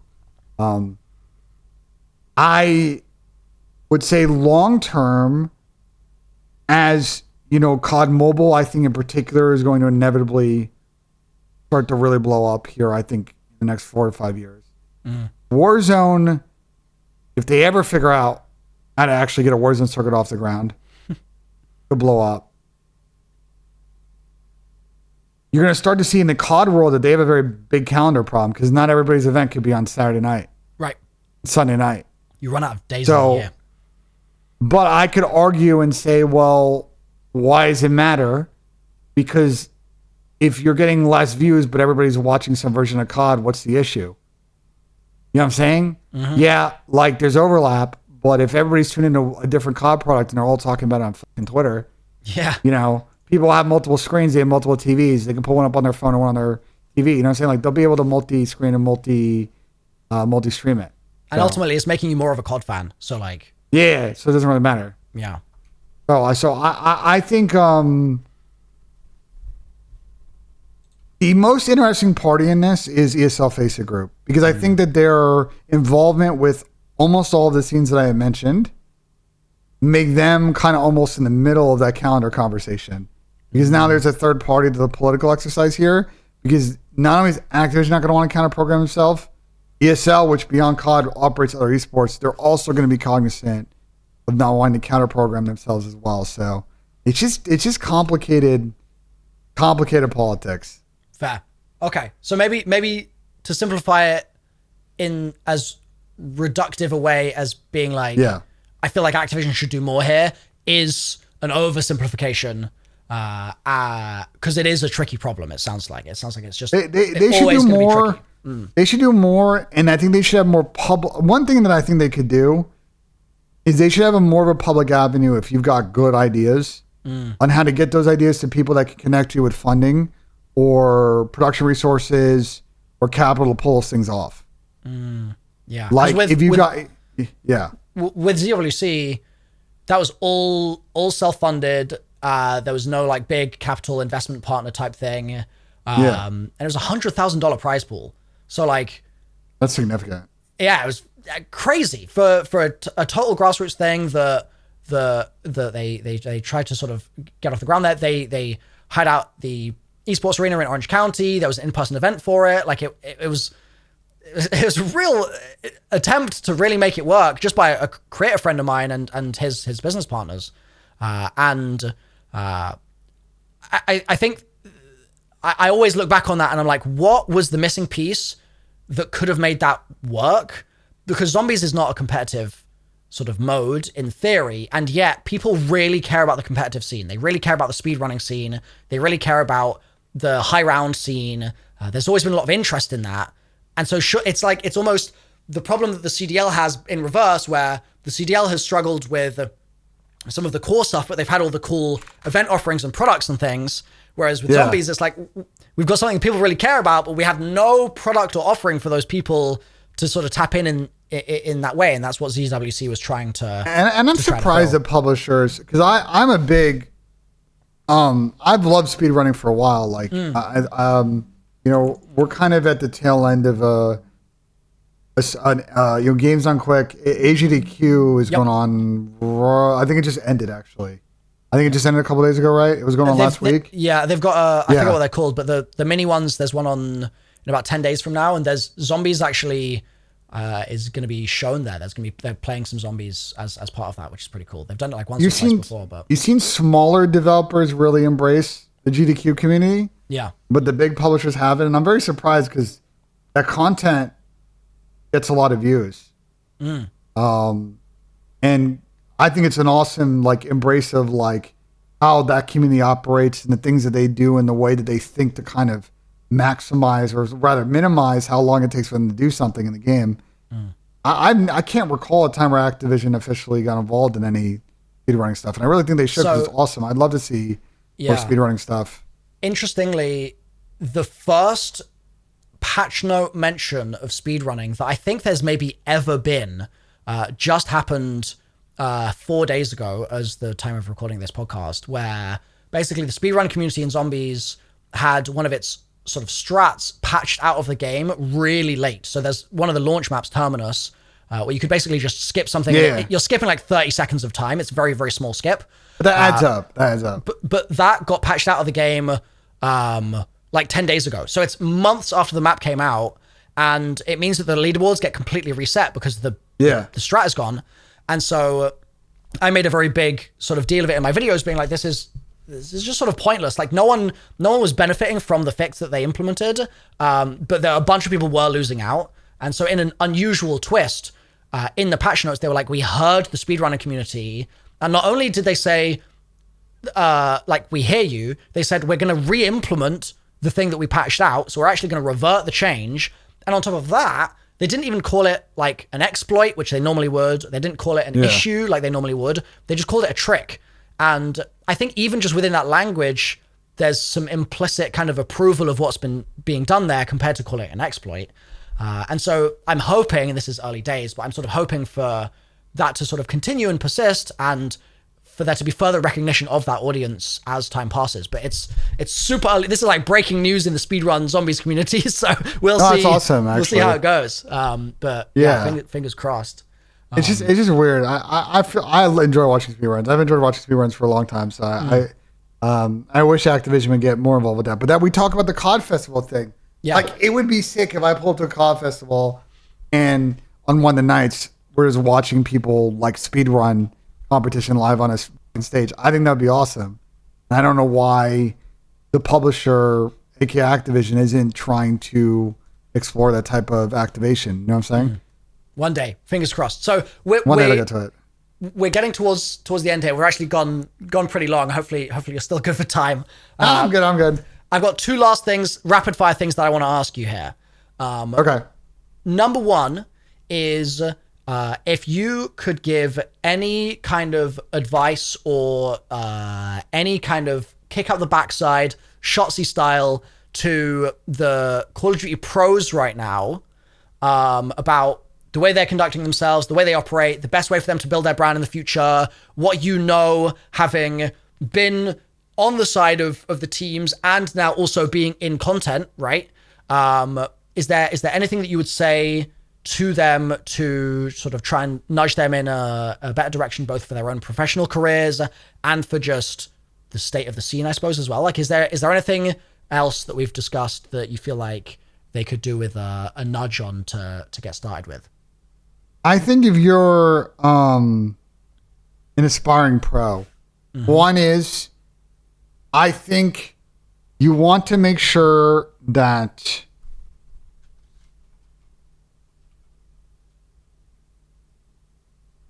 I think that there are a couple of easy things that you can do to kind of start building a brand at its base. Because you're not going to just start making content and instantly go from 0 subscribers to 1 million subscribers. Yeah. Or 10,000 subscribers on Twitch or whatever. I think one is just create content. Because, and you probably agree, the first 100 videos I did, I think were terrible. Yep. The next 100 videos I think I did were also slightly better, but also bad. It wasn't until probably that third, or you know what I'm saying? Like once you actually get in the flow, it's good. I think a lot of esport players look at someone like a Nadeshot or a Scump and like how good they are on camera. And it's like, well, they're there because they've done it 1,000 times. I can assure you the first 100 times they did it, they didn't sound so good. You just gotta start. Just keep doing it, feeling what works for you, what doesn't work for you. I think getting people around you that know and understand the algorithms of these social platforms is really key. What keywords to use, how to set up your thumbnails, lengths of videos, all that stuff is important because you'll start getting reach to people via the algorithm, via suggestion, right? People that just aren't going out their way to follow you, but it's being recommended to them. They're just kind of going, on TikTok, they're just scrolling, like stuff like that. Well, you start to get 5, 10, 15, 20 people here or there a day. The last thing I would say is, I think a lot of CDL players don't do enough vlogs, enough IRL content. I think there are probably a lot of people that want to know what the daily life of these pros are especially around events. I think when the normal scrim day, I can understand. It's not like your life's that interesting. You're waking up, going to your office, or maybe you're playing from your spot and you're getting on for 6 hours and not getting off. When you go to events, like, for example, these pros are traveling to Madrid, Spain on the 30th. I probably, most of them have never been there. Most of the teams are leaving on Monday and they're arriving Tuesday morning because they're leaving, late on U.S. time and they're getting there early on Tuesday, European time. They have all day Tuesday to just run around and do random stuff in Madrid. like there's a perfect opportunity. Even if you don't want to vlog, record some shorts content, record just like random clips you post on Twitter. Like the little things add up over time, and then you get to a point where someone like Shotzzy or Azuma, where you can really find what your niche is, right? You can really figure out like what is my identity or brand as a creator, and really start to hone in on that. Because any of these pros are gonna be nasty at playing COD, right, or whatever esport you're in. But being entertaining is another thing, and that comes with time. That comes with experience. And I just think people just are too afraid to get started. Just do it. Just do it and try it, and don't be afraid of criticism early, because any creator's going to tell you that early stuff they did, they probably didn't like. Yeah, it wasn't until they got to the middle of it that they started to really like it.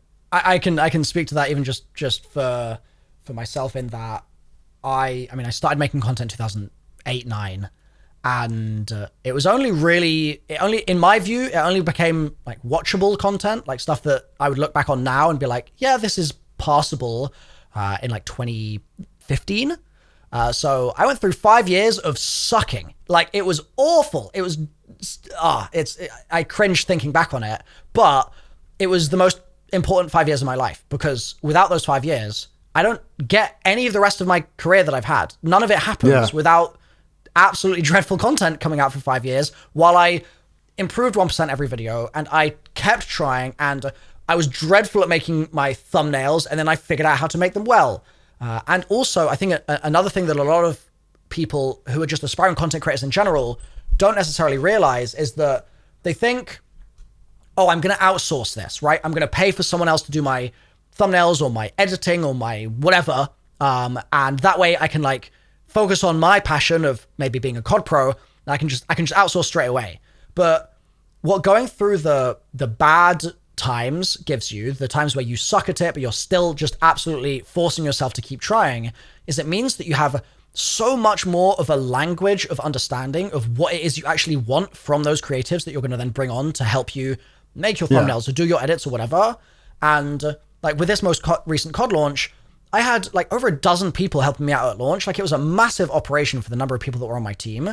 The only reason I'm able to manage those people and give them exact, clear, concise instructions on what creative output I want from them is because I've got over a decade of experience doing it myself. So I can be like, oh, I need you to stop doing this particular kind of, like, maybe they're editing and they're using a certain hotkey in Premiere. And I'm like, I can see that you're using that hotkey because it has a little sort of trademark effect where it means that you're always accidentally cutting off the end of a certain word or something. Like, it's little weird things like that that you start to get a feel for. Yeah, when you're in the trenches, those sorts of learnings are what are going to mean that you can be in a situation like where Nadeshot is right now, where, for example, Nade has just brought on Zygo to help out. Zygo, the same people that do content production for Tim the Tapman and Stormout and a bunch of other creators, that he's able to bring on Zygo to handle all of his YouTube channel management, all his VODs, all his clipping, all his TikTok stuff.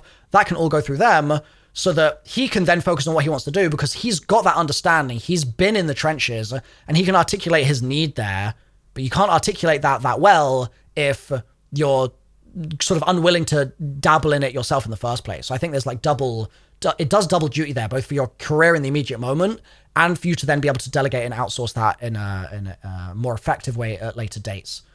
So I 100% agree with you on that note.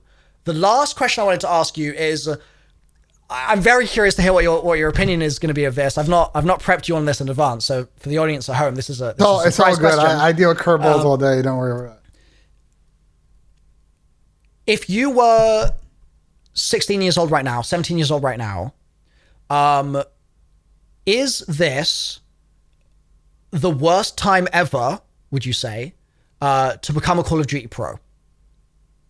Ooh, the worst time ever. No. I think the worst time would have been during like the years where those guys were playing for $20 wins.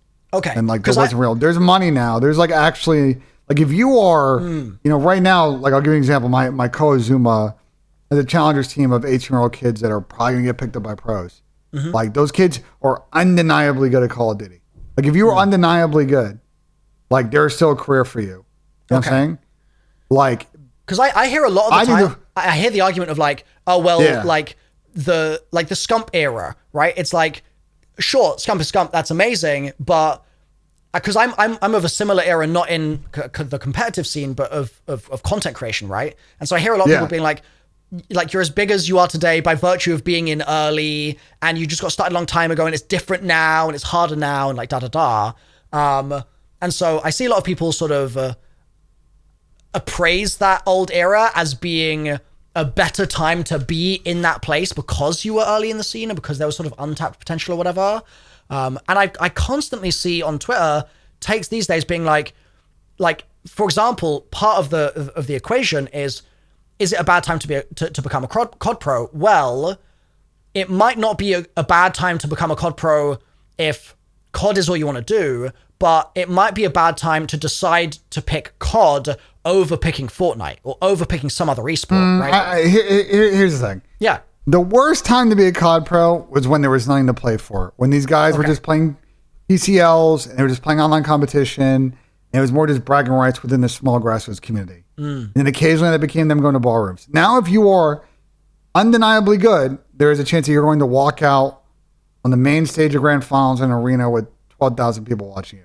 You know what I'm saying? Like there is potential in the scene. You know, one of my friends who's a pro by the name of Selim, I've watched this kid. You know, we picked him up when he was like 18, and within 2 years, this kid was a millionaire because he was undeniably good, and there was an insane amount of money in the scene. And the FaZe team he joined just, they were just winning. There was winning. There's still a path for that. I just think what I would say is that my prediction is that I just think this CDL thing is going to pivot. I think the decision Activision is going to make is, look, we tried this franchising thing. It didn't work out. We still want to support esports as a grassroots. We're going to let someone, probably a self-facing group, because they're really on a game in town, do what they want. You can commercialize it. We'll fund a couple events a year. We still want our tentpole, champs event. And what I assume the self-facing group will do, because I used to work with a lot of those people, is they will see the old model and they say, okay, how can we turn this franchise league into something akin to what Halo has, where we still have these partner teams. They're still getting skins in the game. There's still a way for that class of team to make money off of the game, but we're going to have open participation. We're going to go back to this grassroots way of qualifying in.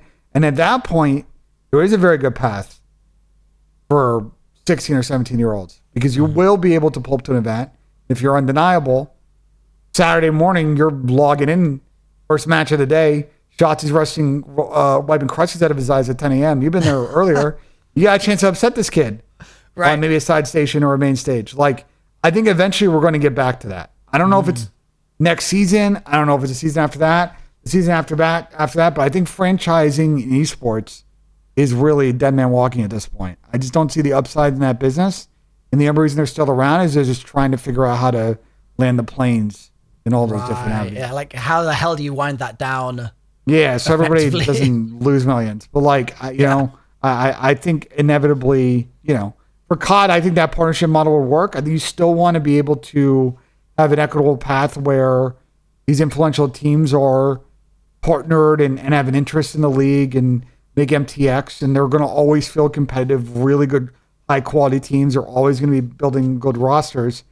But like upstart teams and upstart brands have an opportunity every year to qualify in and be with the big boys. And a lot of those teams probably come in and just be kind of bottom feeders or mid-pack, and maybe they occasionally get top six.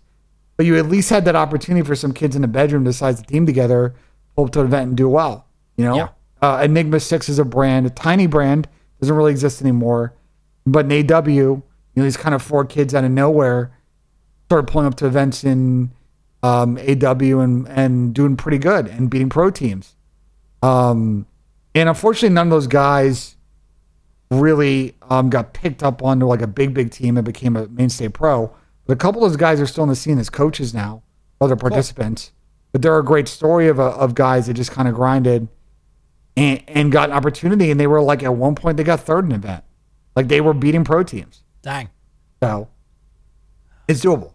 Okay. It's doable. I think we'll get to that. I think it's overblown when you hear people like Ike say like COD is dead and stuff. I think he's just salty. Like, yeah, I don't think it's the worst. Yeah, no, he's just salty. He's just salty because he, not to banter too much about my co-host, but like, Pat was a longtime pro. Ike's one of the best pros of all time. He was on a team that played horrible in the beginning of the CDL. He was getting paid a lot of money. He got kicked off the team. I think he's still salty about it. He's now a developer for Ubisoft. He's still making money. He's fine, but I think he has strong feelings about the subject. So do some other people. Mm-hmm. I think COD is not going to die. COD Esports is not going to die. It might take a slightly different form. I don't think it's the worst time to be a Challengers player. It might be one of the worst years to be a Challengers player. Okay. But I think the product for 18-year-old, 19-year-olds is going to get better, I would assume, in the next 1 to 3 years, I think those problems will get addressed. Okay, so maybe right in this immediate moment, there are a lot of problems, it sucks. But it isn't actually as bad as it might seem if you were only looking at today, because that future outlook does look like it's actually got a lot of hope and potential, it sounds like.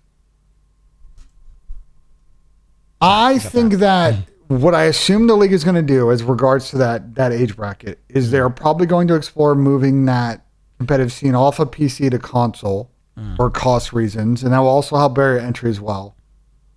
I think they will find a way to do more pro-ams, so there's more amateurs playing pro team type stuff going on. And then inevitably, I think once they figure out how to pivot to CDL, you will have a path to qualification in quarter 4, quarter 1 of every year, where if you are on one of those teams and you play good enough, you will then qualify into the pro league and be able to like really get a run with your guys. Mm-hmm. Instead of it how it being now, which is like, you play well in the amateur division and challengers division, and then Optic Gaming comes calling. They say, yo, we need to make a roster change. We want to pick you up. And that's how you get your chance in the pro league. Right. Whereas opposed to like your chance in the pro league is the 3 guys you were teaming with where you were beating everybody in challengers. Well, now that same squad's pulling up to the pros. That just doesn't happen now. Those teams just get poached. Everybody goes in different directions. Yeah. Well, I hope your vision comes to pass, because it sounds really interesting, to be honest. It sounds like the room for upset and drama is a lot greater in that sort of scenario, and also just intrigue, honestly, from the fan perspective. So I'll be crossing my fingers, and I'm sure some of those Challengers players right now are probably crossing their fingers for a similar sort of pipeline eventually manifesting in the next couple of years. This has been a crazy interesting conversation. I feel like I've learned so much here, and I'm really, really grateful for you coming on and kind of helping give a little window into a world of Call of Duty that weirdly is so adjacent to me, but then simultaneously feels so far away so often. That's all good. Yeah. I'd love for you to sort of let us know where to find you, where to find your pod, your show, and how to keep track of you. Yeah, and I'll obviously put links below as well. Yeah, so I stream over on twitch.tv/Ben_NISSIM. I'm live usually 6 days a week. I would say my big CDL thing is Friday, Saturday, Sundays from about noon to 3. I'm usually like the CDL pregame. Everybody comes in, so if you ever want to get a preview on the matches, who I think is going to win, who's going to lose, blah, blah, blah. We have a lot of good combos. We also have a lot of sport combos too. I always want to cover everything. We also go to events as well. So I'm going to Madrid in 2 weeks. I'm excited. You going to be vlogging? You better be practicing what you preach. I am going to be vlogging. That's a requirement of why I'm going out there. Yeah. We have a podcast called The Flank. You can check us out on youtube.com/Zuma. My co-host channel is where we post all the episodes. And we do stream over on his Twitch channel, twitch.tv/Zuma, after every match day. So immediately after matches end, going over to his channel on Twitch, and we are usually live. And then I'll send you a few other links for my YouTube and my X. I like to think my X account has got some good content, but I tweet about things other than COD over there. A lot of sports complaints. A lot of complaining about Tottenham Hotspur. What else? Are you a Tottenham fan? I'm a Tottenham fan. Oh, all right. Okay, I'm an Arsenal fan. Who are you? Who are you? I'm Who are you? born and raised in Arsenal. Like, Well, you had a tough week. You had a tough weekend then. No, we don't need to talk about it. You lost Saka, and now your whole offense sucks. That's actually, I feel bad for you coming on. It's all good. All right, so I'll tune into next time you're crying on Twitter. You come and say Todd sucks. Yeah, if you want. It's funny because the FIFA, when my Ice managed Taz, he was a FIFA player and he was also an Arsenal fan, and I'm well versed in the back. Even though I didn't grow up in London, and I'm a fan of Tottenham because they're a friend of mine, I'm well versed in the dark arts of that rivalry. Yeah. All right. Well, yeah, we'll make sure to get those in the description of the show today. So yeah, thank you so much for taking the time to chat, and I'm gonna have to tune into one of those pre-shows sometime. That sounds like a good way to kind of get the lowdown on what's coming that day in the upcoming matches. So yeah, I have good combos on there. I get some guests on. A lot of the CDL broadcast talent sometimes comes through before they head to the office in the studio. Awesome. On the early hours they come through, and yeah, we have fun. And then we just transition straight into the watch party and watch the matches. All right. Well, yeah, I'll see you there. Thank you everyone for watching and listening today. And I'll see you all very soon for the next episode of the No Nonsense podcast.